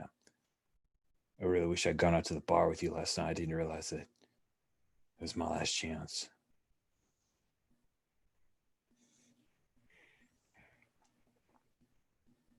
It's all right. We're not going anywhere. It's Hey, you're not, but I am. I'm out. He's already taking me off starting. No, it's not like they're going to bring me in to pinch hit. I couldn't hit a knuckleball. Can't hit a curve. You never know. No. Maybe something will hit today. Yeah, maybe. Probably not. Okay. Hey, buck up. We can't have that attitude going in. Nice. The momentum die resets to a D6. Potts. I was just going to say, listen, Potts, worst comes to worst. When one of those assholes starts mouthing off, make sure you're the first one out of the dugout and you land the hardest hit. Jackson will put you back in. Really? Okay. Just can do that. show up for the team, man. Sure. Everybody's got a Yeah. role to play. Maybe you pinch hit today. Maybe you get the game-winning hit. Yeah, and a couple grounders get by Miller. I mean, he's never played. I saw him during practice. You can still play better defense than he does. Yeah. Damn right. Thanks, guys. Buck up, kid. And So after he walks yeah. away, I just quickly want to say to Josie and Jamie, he's fucked, right? This is baseball, man. You know how many people have heard that? And I mean, come on. We all know where Piazza went in the draft. He was a favor. And he wound up one of the greatest catchers of all time, or at least one of the greatest hitting catchers of all time. Yeah. Kid was a favor. How many first-round picks have busted out? Yeah, but you know, Potts has been in this league a lot longer than Piazza was. He's been in this league a lot longer than I have, Yep, that's certainly me. and he's a lot younger than I am. So there's always hope. And what was the name of that guy who got called up at like 45 as a reliever for, who was it? Like the Rangers or something like that? Disney made that movie about him. He was up for like, an inning and a half, got a movie made about him. He's a motivational speaker now. Before my time.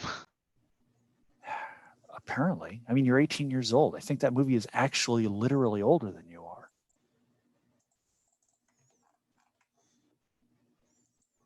Besides, we all saw Rudy, right?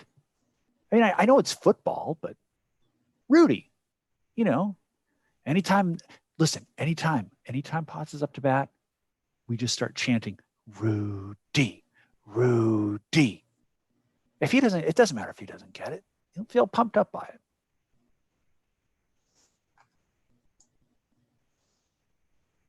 Nice.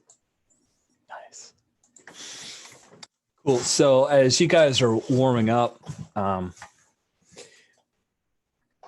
Josie, what's at first base? Are you stretching? Basically, the owner, Kim Eng, comes out and she comes down onto the field and kind of walks over to chat with you. Where does she find you? I'm probably taking grounders at first right now. Like, Cool. it's why not get in a little more fielding practice? I don't care if the Riften dogs see me out there. Fair enough. I mean, they'll know I'm working twice as hard to beat their ass as I was yesterday. So, it's a bit of organ music playing in the background. The crowds are starting to filter in, but it's mostly the early birds that come out. And Kimming comes over as you're taking grounders. She stands just like around first base coach line. Says, and I wave off the batter and trot over. Hey, Josie, some pretty good hitting there yesterday. I appreciate you taking some awful some fielding. Extra. Yeah. No, you're not wrong. But you're still here. Listen, I know you took a chance on me, and you know how grateful I am. And you know that when I screw up, I do as much as I can to make sure it doesn't happen again. Sorry I let you down yesterday. Just keep that sweet stroke going. I'll try.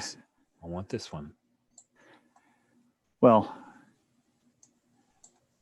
I just hope they bring out Daniel's brother again. I hope they bring out Nixon. I want to talk to you about something else, Josie. Okay. Is this something that I should come by your office for? No, we can talk right here and now. It's all right. Okay.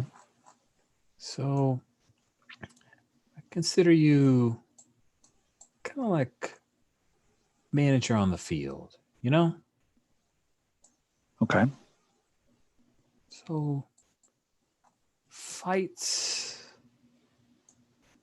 don't do us any good. You heard about that, huh? I hear about everything. This is my team. You guys are my baby. I gotta say, Jones, she was like a wildcat in there. She's a hellion. I heard she got hurt. Nothing worse than taking a hipper. She didn't have to take anything. Point taken. Okay. You guys Especially you and Jamie are real important to me. Jamie is... She's like watching a young Jeter. And I'm not a Yankees fan, so it pains me to say that. I mean, if she just starts making the plays instead of showing off with them, she's going to be incredible. Yeah. We'll see. Her I and mean, Noah. Noah's got a bat on him. But listen, Nixon, he's a good kid. A little bit of low self-esteem though. He's always like kind of tentative. It's like, could you maybe try and if it's not too much trouble, could you please? And he needs to be a little more decisive. It's one of the reasons why I showed up at his door this morning with the Josie special. Did you know? 5:45, crap coffee, bad donuts. Perfect. And Jones came out too. Crack of dawn. Good. That's real good. So All right. yeah. I'll let you get back to work, but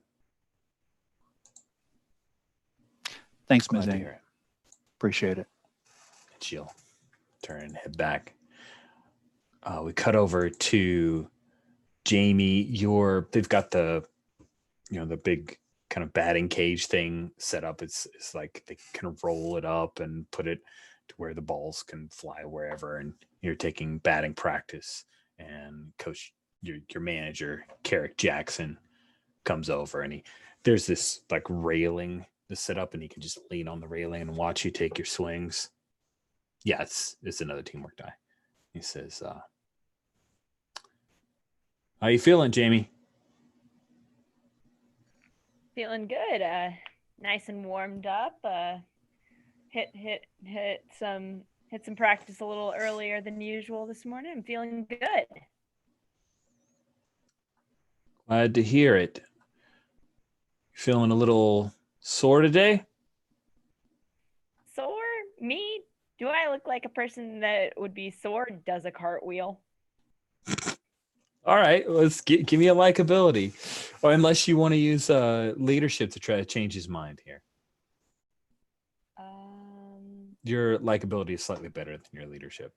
No, they're the same now because you leveled up. So whichever one you want to use. Question. Yeah. I have a roll with disadvantage when testing likability off the field. Oh yeah, Just so maybe off the field. Yeah, it's technically off the field. Okay. So maybe leadership then. All right. All right.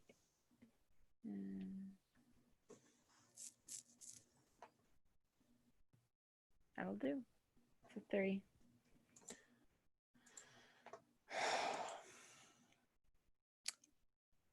You're on the lineup card. But if I see you wince, if I see you're in pain, I'm pulling you.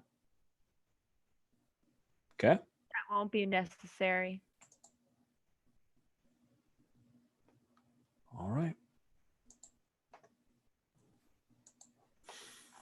I wander over to Nixon and say, think she realizes I spiked coffee with whiskey yet?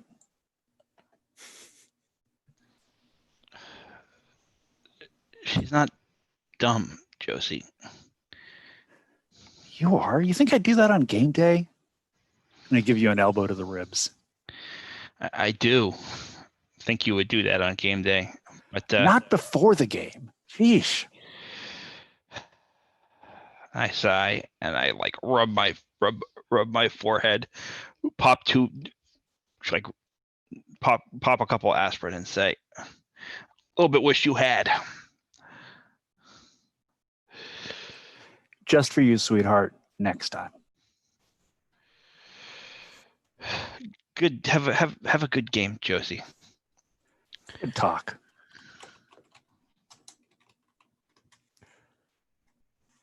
And then the last little bit is Daniel after Josie breaks away far, far away, and at some point they've pulled away the batting cages, but it's not quite. Like they haven't sung the Star Spangled Banner, national anthem, anything along those lines. Lineup cards are about to be exchanged, and you are you're near the dugout for the dog boys, and your brother. Can I actually be like reaching out to him? Is that all right? Oh yeah, no, that sounds even better. Yeah, I was gonna bring it up, but if you didn't get the opportunity, I kind of want to. Hey, maybe it's actually though, right? Because he, never mind. I say, hey, Andy. Hey, Danny. You pitched a pretty good game yesterday till you didn't anymore. Yeah. I sort of smile as I say it. Yeah. Yeah. I say, listen, like, I know Josie is kind of being an asshole, but she's just trying to you know what it's like. Try and keep the team together. It's not. Don't take it personal.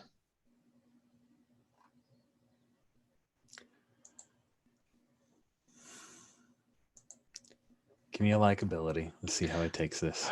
I'm not very likable. No, you're not.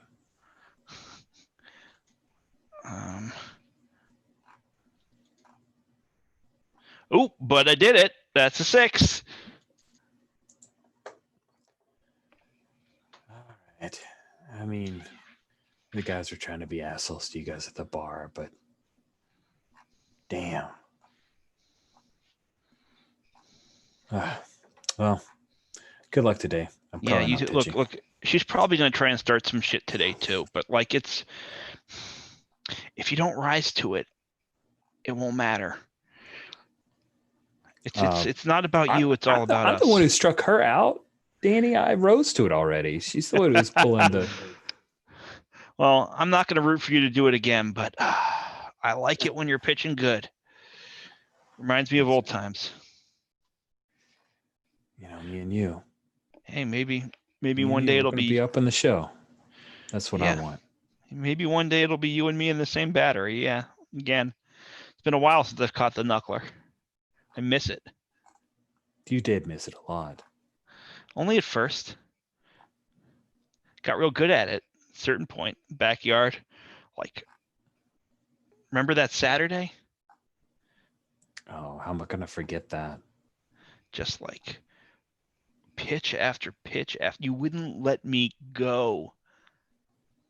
But I got it. Yeah, you did. All right. Good game. Good game, Andy. Good game. Good game, Danny.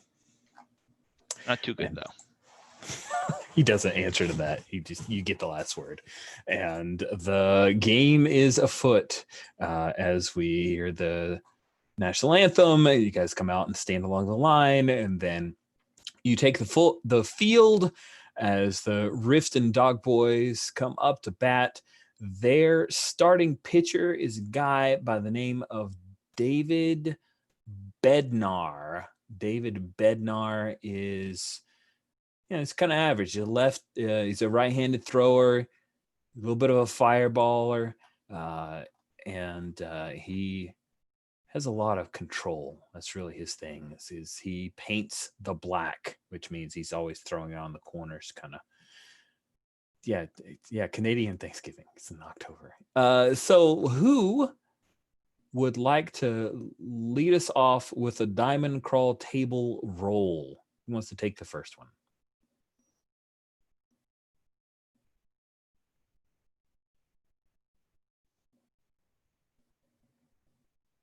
You got it? You raised your hand there, Sure, Daniel? yeah, sure. I'll take it. All right. It is your turn. Roll. We've reset the momentum back to a D6, so a D12 and a D6. Amazing. I have to find the dice roller tab. Here it is. And let's clear that. 1d12, 1d6, and roll. That is a 15. Ooh, let's see what a 15 is. So under the diamond crawl table, 15 Oh, is fuck. a player offensive base stealing chance. So the opponent has scored a run and you are on base. We're going to say that you are on first in this particular situation, Daniel, because you get to have the fun. And we're going to say that this is at the bottom of the second. At this point, you guys are down by one. I'm going to say that Glitter Boyne just basically knocked it out of the park on Elliot Ashbeck, your starting pitcher. So you're up to bat, Daniel, when, so we look, you're on first when Jamie comes up to bat. And sure enough, Wendy McDowell thinks she sees something, Daniel, and she is telling you to steal. But here's the deal. You had faith in her before, and so this time you get to roll with advantage. Oh, that's nice. That is nice. Okay, in that case, I will roll 2d20. Okay, and if you're successful, then Jamie will get a hit and you will get knocked in. And that will tie up the score. And that is a 7 and a 12, so I manage it. You manage it with your speed of 9. Look at you poking around. What does that look like as you steal? It's like deeply embarrassing, I think. Like I beat out the throw, and it, like just barely, but like it's this like wild flailing run, like like my arms are everywhere and I'm just like chugging along, and I slide, and like it's like the clumsiest slide you have ever seen in your life, and I just like barely make it in under the tag. Second.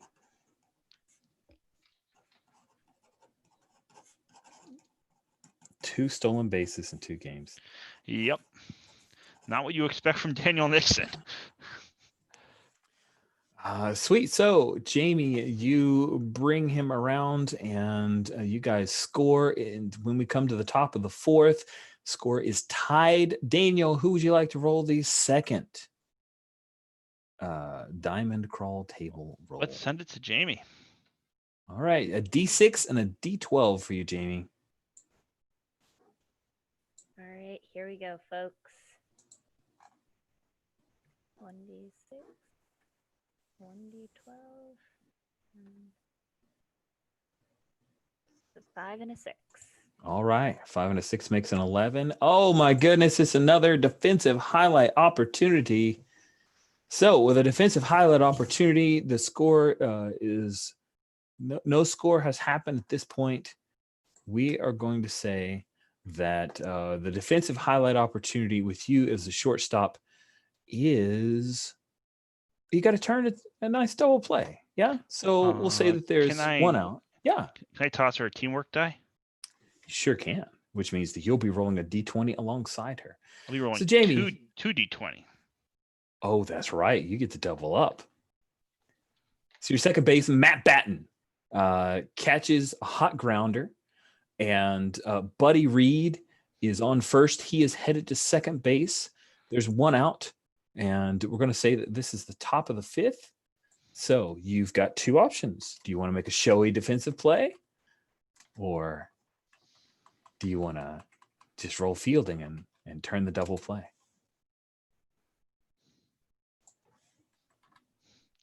We've got 3 dice, Jamie. Yeah. You can go crazy if you want. You can hot dog.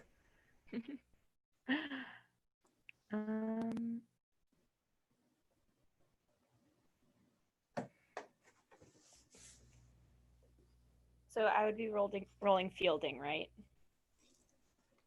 If you just want to make the play, you roll with fielding. Okay. If you want to make it a showy defensive play, you roll with likability. Okay, but I can. And your roll with stats are equal now.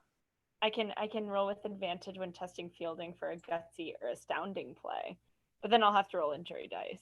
Oh, that sounds pretty dramatic. Yeah. 4 dice. 4 dice. Dice. Be pretty I'm exciting. going to clear the dice. Did you make it a gutsy play? Yeah. So here's the gutsy play. it. Here's the gutsy play. I'll set it up for you.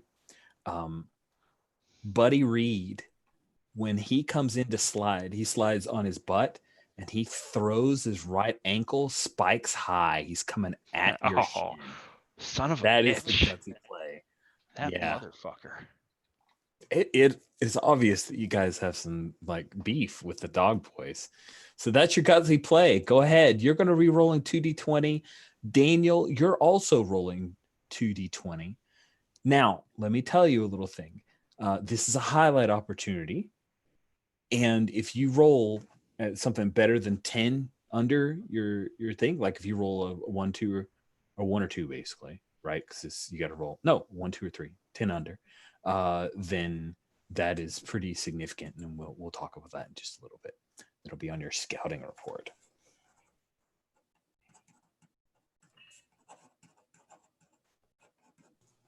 Spike's a 2 out of the gate. Nice.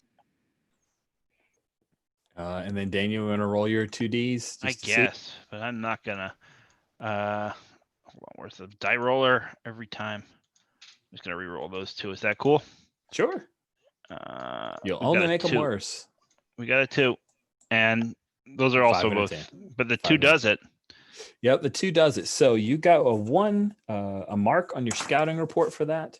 That highlight opportunity lets you guys step up the momentum, and you turn the double play, Jamie. But go ahead and roll that d6. Let's see how bad it hurts you.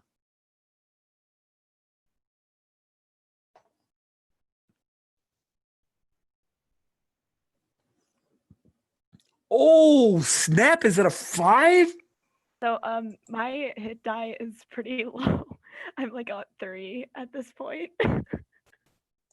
That's going to take you out. Yeah.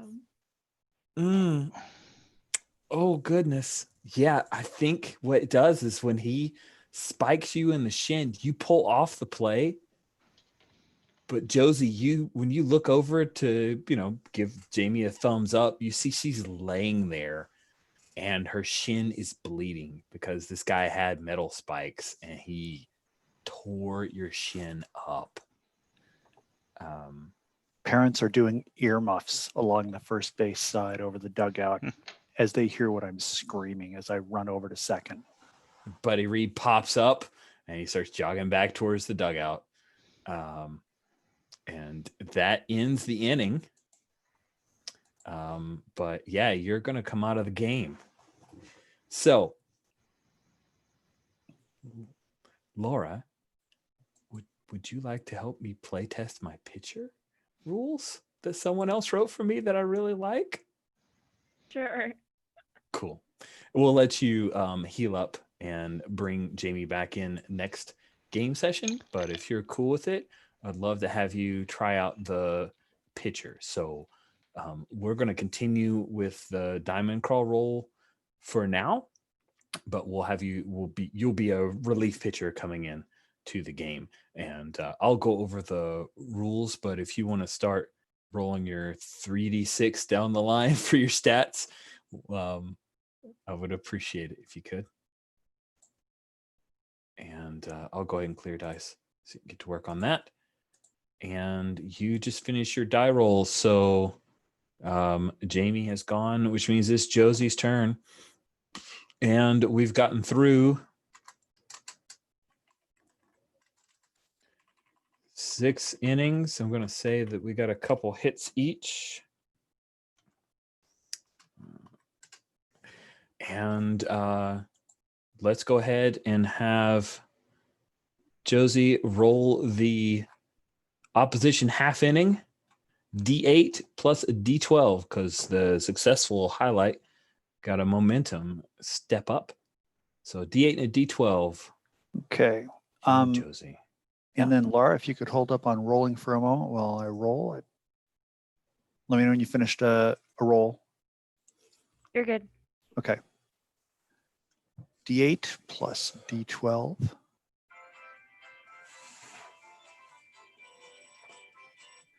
That is a 6. That's not awesome. On a 6, the opponent scatters a few hits and scores. So at the top of the 7th inning, they score a run and they scatter a few hits. So we're going to say that definitely at the top of the 8th, there will be a new pitcher. We get to play our pitcher rules to see how those go. It's going to be exciting.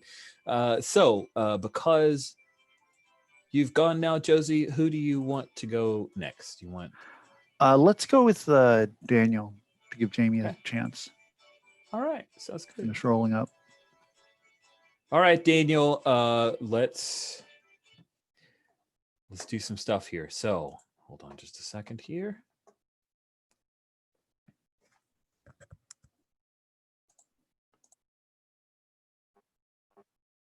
Now batting, the catcher, Daniel Nixon. Oh, I'm batting for myself. Amazing. All right. David Bednar is still in because he's held you guys to 1 run and you scattered 5 hits over 6 innings. The bottom of the 7th, you're the first person up, which means that Josie was the last person to bat at the end of the 6th.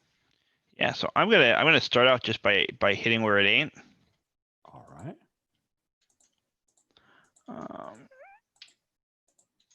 Go ahead and roll with. Yep, and that's a 6. It's a solid hit. Nice. Solid hit. Let's roll that pitiful D4. That pitiful D4. I forget. Hold on? Do I have any tools to improve that? I don't think I do. I'm just if you not swing good for the at- fences, then you can step it up. I'm just not a very good hitter. You aren't. Which makes sense. I am a catcher. It's true. Why did we put you in batting so high in the order? I don't know, but get with a hot hand. That's what I'm saying. Yep. That's a 4, so it's the hot hand, all right. What is going on a 4? You get a single. Is it a seeing eye single, or did you hit a nice base knock that somebody else might have made a double, but you're a catcher, so you don't? Yeah, I think it's exactly that. Like I like it. I think I maybe even had I trusted my speed, like maybe even could have turned it into a double, but like, Wendy, after having me steal those 2 bases, does not think my luck is going to hold up, and so she holds me at first. Cool. All right, sweet. So it looks like you've got the stats worked out. Thank you very much. Your starting hit points is a D8 plus 2 for your new character. Sorry. Blake.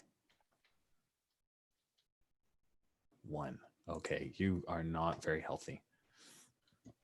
You have 3 health points right now. Don't worry, that's not your max. That's just where you're at right now. Sweet. Don't worry so much about the bio or any of the other stuff. We'll work that out as we go.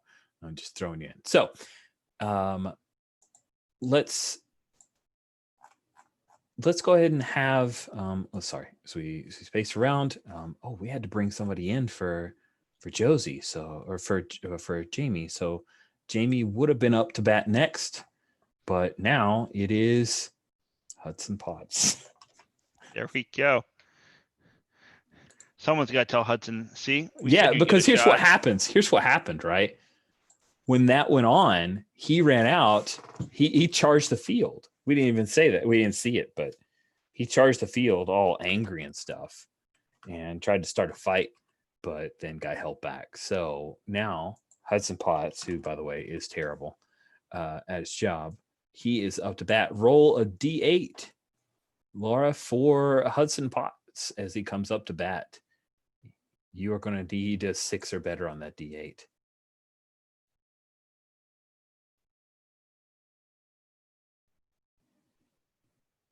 A 7. Wow. He's inspired. Holy crap. You did it. I know. So did Hudson get a single or a walk? Or did he get a single or a walk? Let's give him a single. Nice. So we have one out. No, we don't, because you didn't get out. You just didn't stretch it out. So, ooh, hey, when he gets a single, Daniel, if you want to try to leg it out to get to third, or are you just a station to station guy, Daniel? Oh, I'm station to station. Are you shitting me? I have a low speed and I roll with disadvantage to leg it out. All right. Cool. Nobody's going if to the tell you to stakes go were on. higher, I might try it, but like we're so far, like there's no reason to right now. Sure. So Hudson on first, Daniel on second, no outs. Nate Easley, your roomie, who maybe totally has a crush on Jamie Jones and is super pissed right now and is just looking for a reason to charge the mound. He comes up to bat with no outs. So, Laura, do you want to have Josie roll for him? Sorry, repeat that. My internet was. Oh, it's okay. spotty. It looks like Daniel's already rolled, right? And you just rolled. So is it cool if Josie's the person who rolls for the next person at bat? Oh yeah, sorry. No problem. All right. Josie, you're up. Roll for Nate Easley. You are rolling a D8. He is pretty good. So you need 4 or better on this D8. Can I just Something went weird with the dice. Oh, did you roll already? Yeah, I was rolling. Oh, I'm sorry. I have a thing that can help. Well, let me just clear. Okay. Because something weird, so we'll clear. So yeah, I can get that I can get that momentum die stepped up with a little bit of. You see me like over at second, right? Just advice. like, and I'm I think it's a lot like what Josie did for me last time. Like I'm stealing the signs. I can see the signs. That's great. That's great. I can just imagine you standing on second base, kind of singing, I saw the signs and it opened up my eyes. I saw the signs. The verse that I'm singing is the one that, it tells you what he's throwing. Whether it's, oh God, I have to remember the lyrics to that song now. I got a new life. You could hardly recognize me, Whoa, ho, ho, how can you get it? Are you actually dancing out there? No, I'm not actually dancing. That's a great way for a slow poke like me to get picked off. But I'm emoting. So it is stepped up to a D10. All right. So I'm rolling D10 now. Yep.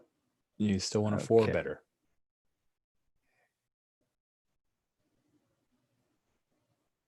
It's a 7. Ooh. A 7 with a pretty good NPC is a double. Wow, no outs. I mean, this is not looking good for our David Bednar. No outs. That's a rope into the gap. Yeah, it is. That's a rope into the gap that scores 2 runs. And that is 3 hits that we've got now. So Nate Easley on base. Owen Miller is up. Josie, do you want to roll for Owen? Let's go with Daniel since he started this whole thing off. Okay. It's back down to a D8 on momentum. Owen Miller is an average batter, so you need a 5 or better on your D8. See how that goes. Clearing dice. All right, and I'm rolling a D8. That's a 4. Oh, on a 4 with an average, it is out. The die size remains the same. So what do you think? You think Owen Miller struck out? No, I think it's like, no, I think if there's no, because Nate can't advance, so probably it pops it up to the pitcher. Okay, pops up to the pitcher. Okay, I'm gonna say that Alan Cordoba is brought in to pinch hit because Elliot Ashbeck is not going to continue into the game because guess what? We kind of sort of totally are going to be playing a pitcher thing, and I'm very excited about it. Alan Cordoba is terrible at his job. He is terrible at his job. Who, Daniel, do you want to roll for him? I guess that is gonna be Jamie, right? Sure. Roll that D8. All right, here we go.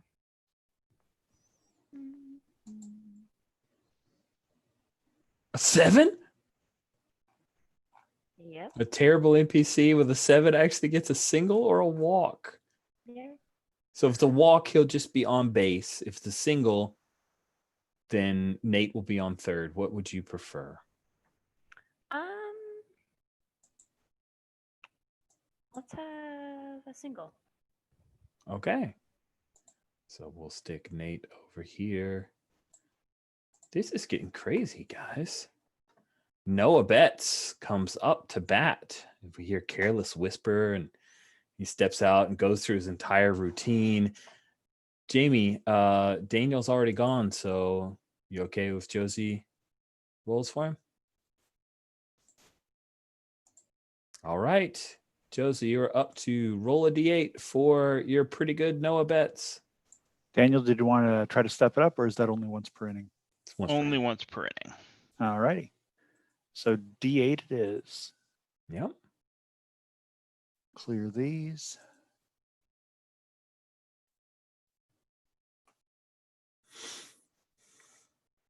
That's a 3. Okay, with a 3 on a pretty good ball player. 2 to 3 is now. Die size remains the same. What does it look like? Oh. Well, we've got 2 outs, right? It was 1 out. He's For the 1 second out. Okay. Is this an opportunity to drive a run in? I tell you what, if you're willing to spend one of your teamwork dice, I'll let you say that this was a sack fly and Nate easily scores. I think I got to go for that. I mean, that makes sense, right? Totally makes sense. So All right. Nate easily is knocked in at the bottom of the 7th. You guys have now scored 3 runs and taken a 2-run lead, but there is now 2 outs. And we are to Matt Batten. So Matt Batten is pretty good. And who, Josie, would you like to roll for Matt Batten? Come back around to Daniel. All right. Kind of worked out an order here. Roll that D8 for Matt Batten, who's pretty good.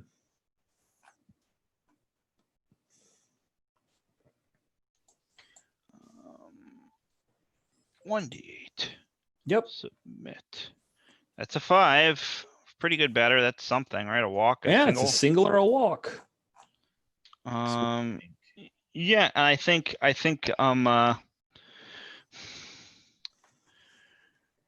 does Batten is Batten a righty or a lefty? Oh, Matt Batten is a righty. Bats right, throws right. Batten is a righty.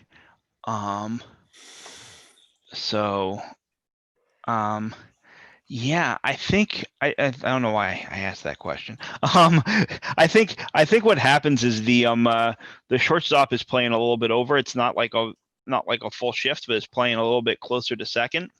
And Batten, like on a fluke, just like knocks it. And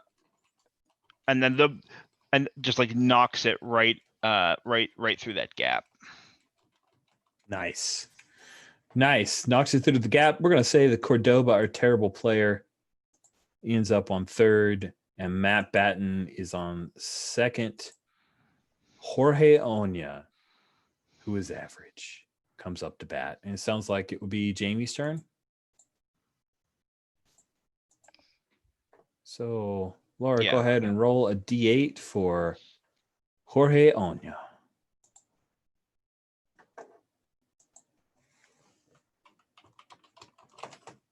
That's a 5.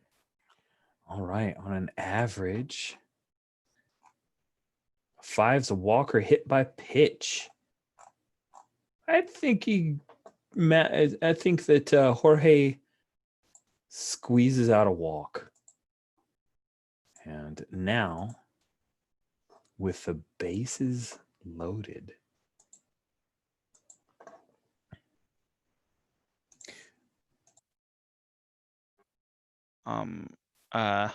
Now batting, the first baseman, Josie Cotton.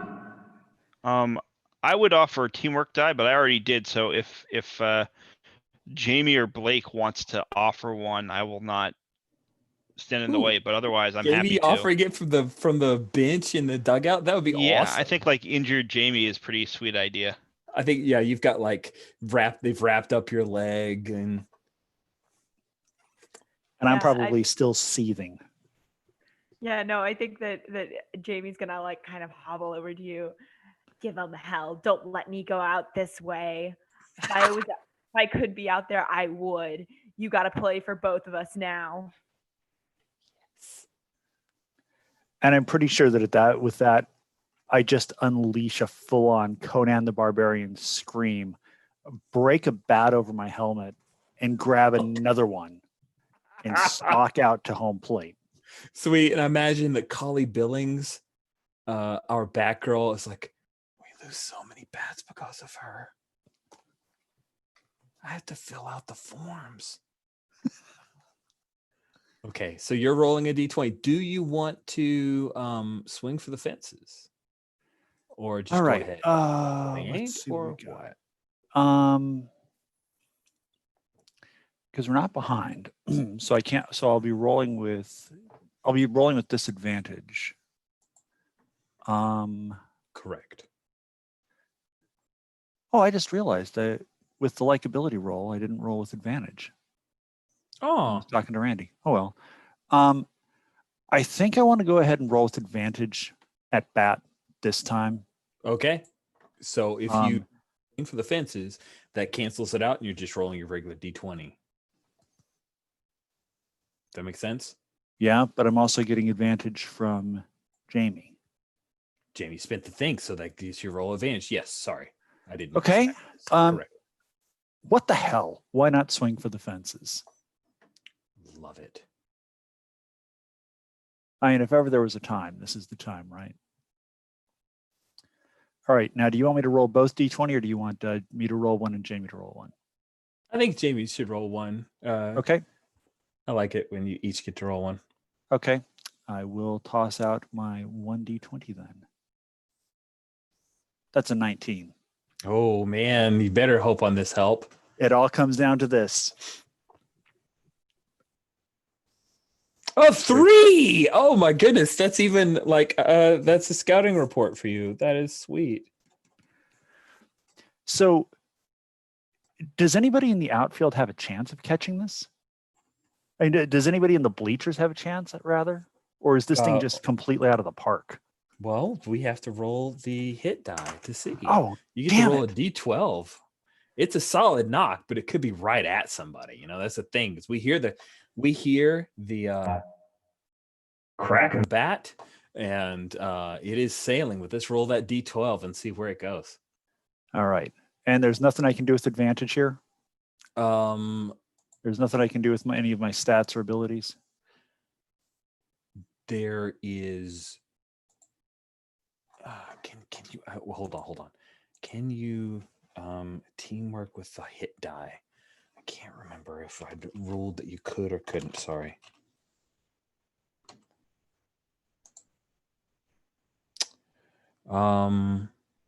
Yes, you can spend.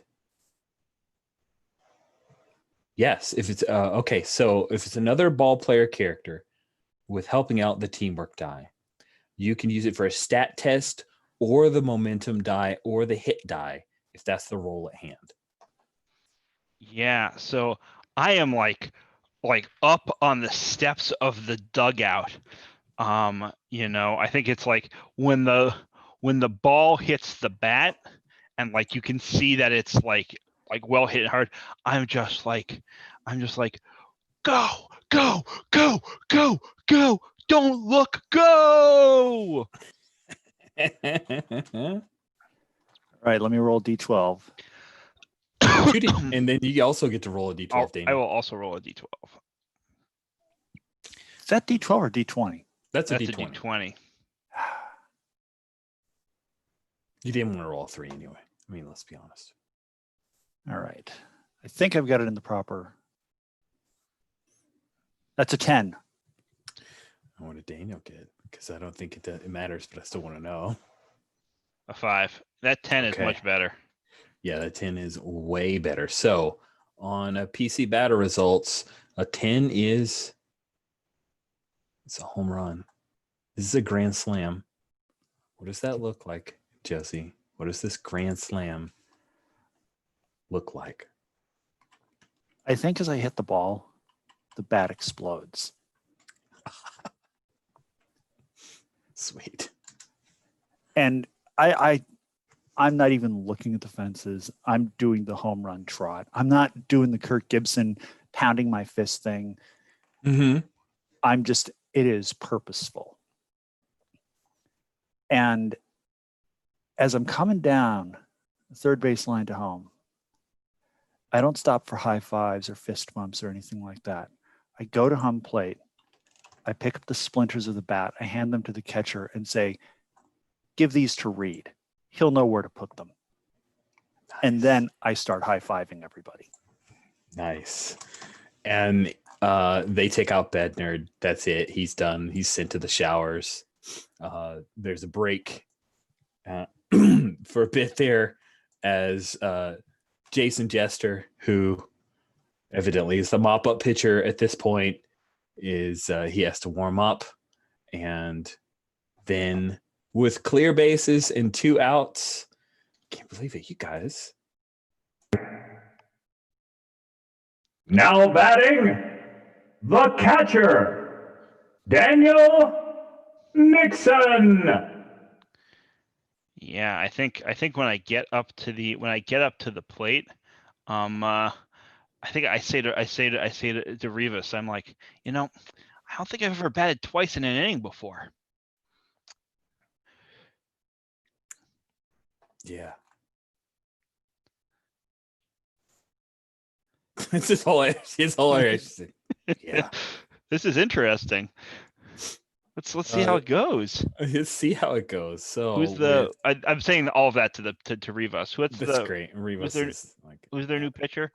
The new pitcher is Jason Jester, the guy who you guys beat last night. Yeah, like think Jason's feeling okay. Let's I give my most like faux intimidating grimace like up at the mound. It's like He is not happy. I am loose and giving them shit. I love it. This is delightful. Some of that confidence Josie's instilling in me. Crazy. All right. Kitten would become a lion. Well, let's see what happens with this roll. I'm rolling. I roll hitting. That's a D12. Yep. I need to roll a D20. Yeah, you probably won't. I mean, you'll do real well if you roll a D12, but you have to roll a D20. Yep. Well, that's a 15, which is not good enough. Not good enough. Yeah, I think Jason Jester, he gets you to swing on the first pitch. You're just a little too cocky, and you hit it right to their shortstop, and it's pretty routine. But you're out. Yeah. As I walk away, I say to Rivas, I already crossed the plate once this inning. And Rivas is like, yeah. Guess the second time around it's not as good, buddy. And then now we get to try out our pitcher rules. This is the very first time. Laura, tell us a little bit about this Blake individual who's been brought in to pitch. Yeah, so kind of flying by the seat of my pants here.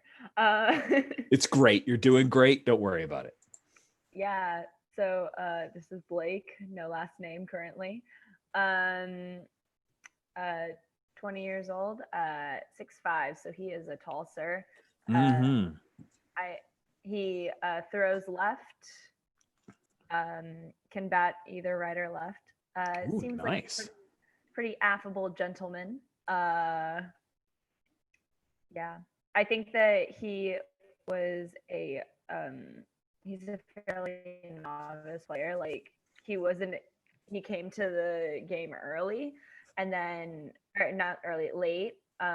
So he's only been playing for a handful of years, but had this like raw talent that Nice. still needs to be honed. But just kind of happy to be here. Doesn't let a lot get under his skin. Pretty easygoing. Nice. I like it. So, with the 3 health points, I'm just curious. Is he a little injured right now?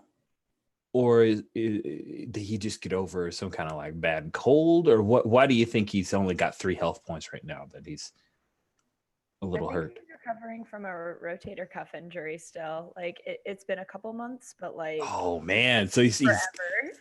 he just got here, like, right? Maybe he came in this weekend. This is his first game. I love it.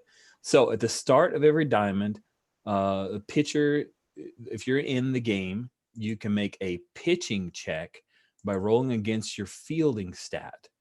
Success indicates that the momentum die will get stepped up. However, as the game wears on, it's harder for you to continue to stay in the game, which means that you will be getting fatigue for every diamond that you stay in. Which means let's go ahead and have you make a pitching roll, which is you're rolling a d20 and you're trying to roll underneath your fielding. My fielding is a little poor. I'm not gonna lie. Yeah, but this is just to see if you step up the momentum die. So it's not the end of the world. But nice! You step up the momentum die to a D10. Oh my goodness. These guys were actually a challenge before. You're destroying them now. Awesome. Good. So let's have you, if you guys are okay with it, because I really want to see some of the pitcher stuff in hand. Let's go ahead and have you roll a D12 plus a D10 to see how the opposition half inning went.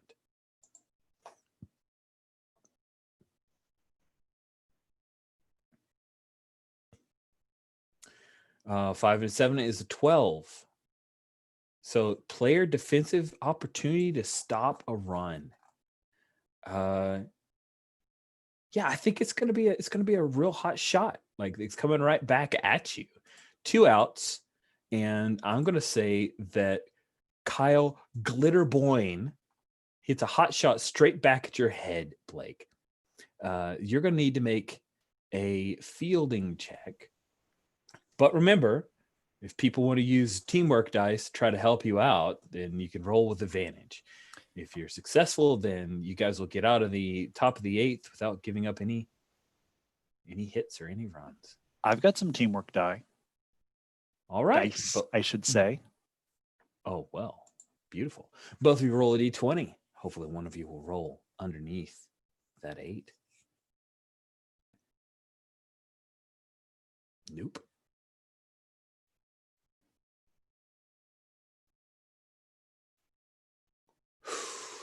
Oh, I rolled it exactly. Oh, so sad. So very sad. All right. So the comebacker is one of those where it bounces off your glove, and Boyne is able to get on base before the unfortunately slower than Jamie is shortstop, your replacement shortstop there, Owen Miller, is able to grab it, throw it to first, and ends up that after a sack bunt, he is, let's see, no, it's 2 outs. So we'll say that they end up scoring a run off of that. But that's all they get. So you guys still have a pretty commanding lead when we come to the bottom of the 8th. And it was Jamie who had gone. And who would you like to? Oh, well, actually, it would be, who do you want to roll for Hudson Potts?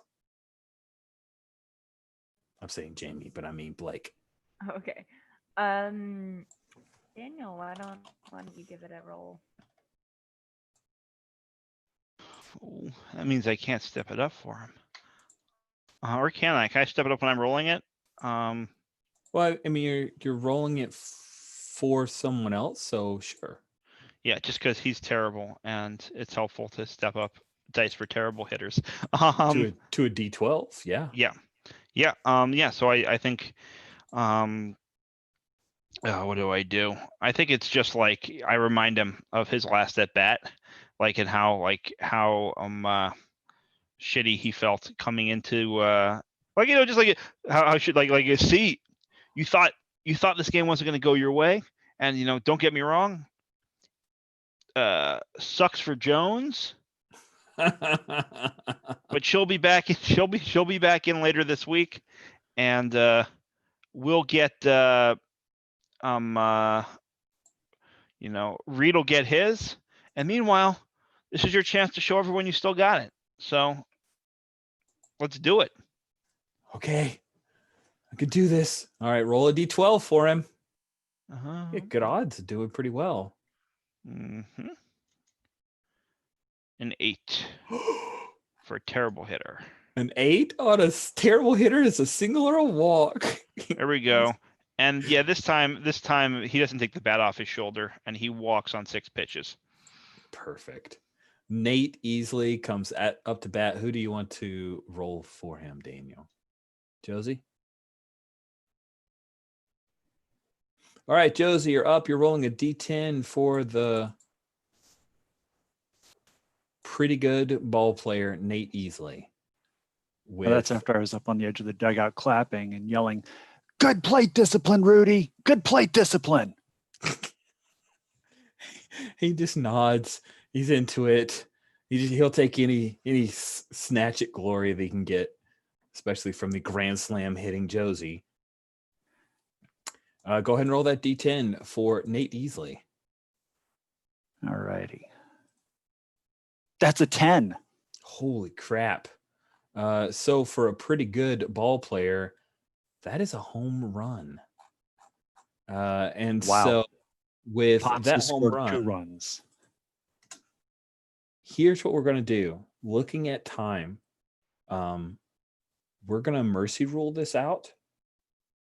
If you guys are cool with that, like it's not officially a mercy rule, but we as players will just say, hey, at that point, kind of throw in the towel. You have demolished these guys.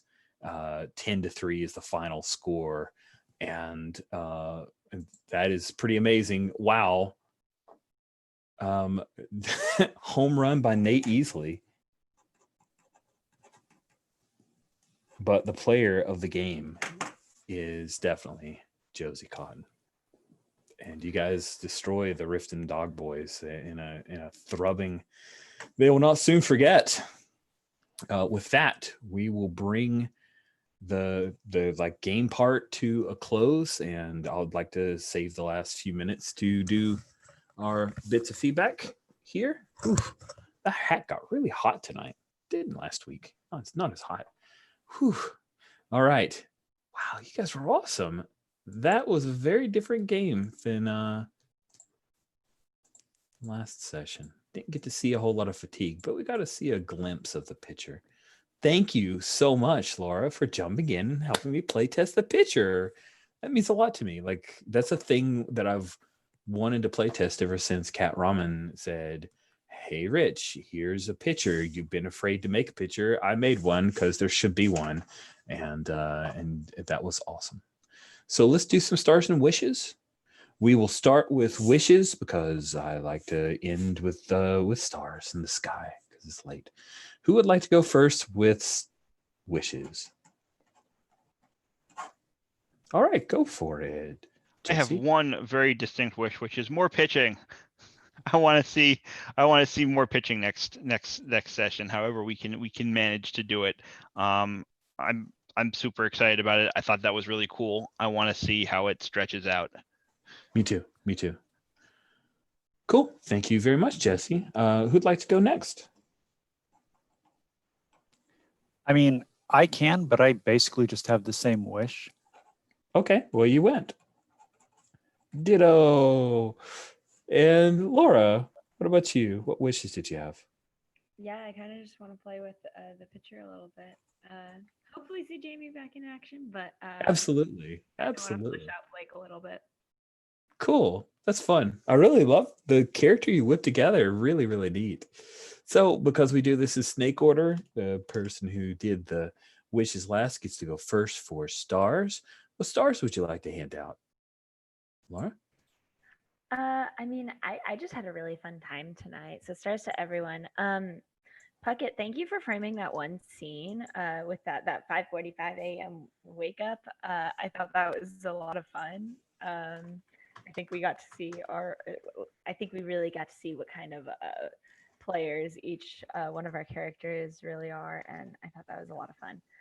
And then Jesse, I just love Daniel so much. He's such a little bean, and I'm so excited with how his character is developing and stuff. So great stuff. And then Rich, it's always a pleasure. Like, your stuff is so good. I love being a player in your games. Yay! Oh man, Josie is the MVP with a grand slam, and Jamie getting knocked out of the game. Just so much great stuff. That's awesome. Puckett, what about you? What stars did you want to hand out? Well, stars to both of you for going along with that whole framing thing. I'd been thinking about that, and it's like after that many botched plays, this is somebody who's on a mission. And the fact that it happened after a bar brawl and many shots of wild turkey just makes it a little better, you know? So I really appreciated particularly the nuance that you both approached that scene with. Jamie being willing to just jump in and do everything and like jump on somebody's back and like get twirled around in the scene, in the bar, and then Daniel being willing, it's like just like, oh God, you're gonna make me drink this whole damn pint of whiskey, aren't you? Fine. And just it was really nice. And Rich, thank you for allowing some leeway and latitude with that. Like particularly the bit about the sawed-off baseball bat wrapped in duct tape. And I may have spent time in some bars of less than good repute. But it's just that, and then the scene, particularly with you, Daniel, talking about, look, you want to be a leader of this team? This is what you do. I shouldn't have been at your door. You should have been at mine. Somebody has a game like that, you come kick them out of bed and you work them. This is how you lead. So I had so much fun this session. I'm probably going to be spending the next 2 hours trying to come down off of it so that I can actually get some sleep, because I've just been like the entire time. And Rich, just to second what Jamie said, this is an absolute blast. I am loving literally every second of this game. So thank you. Thank you, Puckett. Jesse, what about you? What stars did you have? Oh, so many stars. First of all, like, your characters are both phenomenal. I really loved that moment. I mean, first of all, the fight scene was incredible, and Jamie, like, and Lara, like, your Lara or Lara? It's Laura. Lara, sorry, Lara. So, you're just like Jamie is Spitfire jumping in is great. Like, I love that. But then you see, like, it's the same in every scene, right? Where you're like, cocky, like you play her like you described her, and it's very real, and it's awesome. Like giving encouragement from the dugout with the injury, the whole every one of those moments is great. Puckett, I love Josie. I love, like, the way you're thinking through those reactions, and like sort of, okay, how would she respond to these events, and like then just like playing them for real. I love the way you keep on putting me as Daniel in spots. Like, I feel like you keep on challenging that character in like a wonderful way, and both by going after my brother and also by like poking, trying to push my buttons, and I'm like just sort of trying to keep up. And then Rich, I'm gonna give some stars to your system, and I'm gonna give some stars to you as a GM also. So all the stars for you. Number one, something I think I haven't really thought about much until now, and I think Puckett's really sort of helped me recognize this about the system in the way he sort of played it. But I love the kind of the way the play cycle works, where what happens on the field is like largely determined by the dice, right? And yeah, there's like, there's our skills and everything, but like we don't have a lot of control over outcomes on the field. It's all sort of us reacting to those dice rolls and chance, and there's some strategy for sure, but like and then the post game and the sort of like the interpersonal stuff, and we were talking about this a little bit, not in these terms, but I during the week I remember chatting with you, Rich, a little bit about like the balance between on the field and off the field, right? But like the way the off the field stuff all spins out of the event, those events on the field, as like so you've got like the random dice and the story that the on the field story that evolves from those, and then like we as players have a lot of control over like how that off the field stuff gets framed, right? What we're doing during those scenes, and how we sort of want to like respond to the events of the game as characters. And like that's really cool as like a play cycle, where it's like and like the dice stuff is so exciting, right? When Josie hit that grand slam, that crazy inning, like you react to that viscerally, and then it's like, okay, but now we're going to take this off into sort of free play interpersonal mode. And how I've played this game with you. I played this game a bunch, not so much with you as a GM, although a little bit with you as a player. And it's like, this is, I don't think I ever quite thought about it in those terms until I saw Puckett like kind of trying to, as a PC, hard framing some scenes. I'm like, oh yeah, that's what this does. In like a really powerful way, and it was like it's super cool. I love it. And then like as a GM, I love both like the space that you gave us to do that.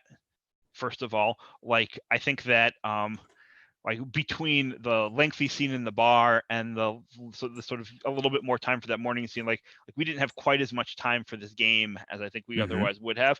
But I like really appreciate it. Well, these off the field scenes are fun, and everyone's having a great time, and it works well. So we're gonna let that roll.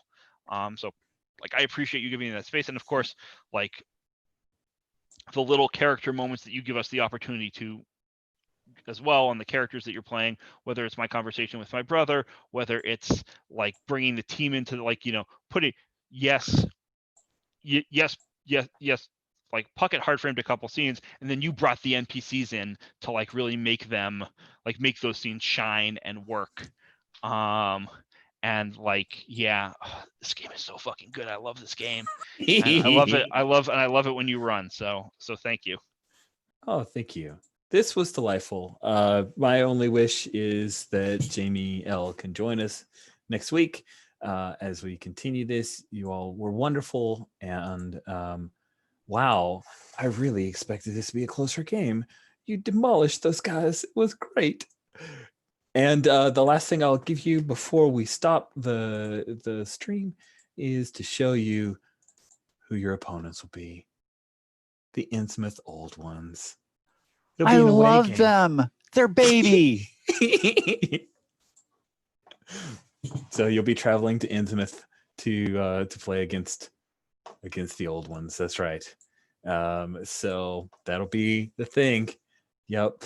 Again, thank you all so much. We'll go ahead and end the live stream here, and we'll see you guys in a week.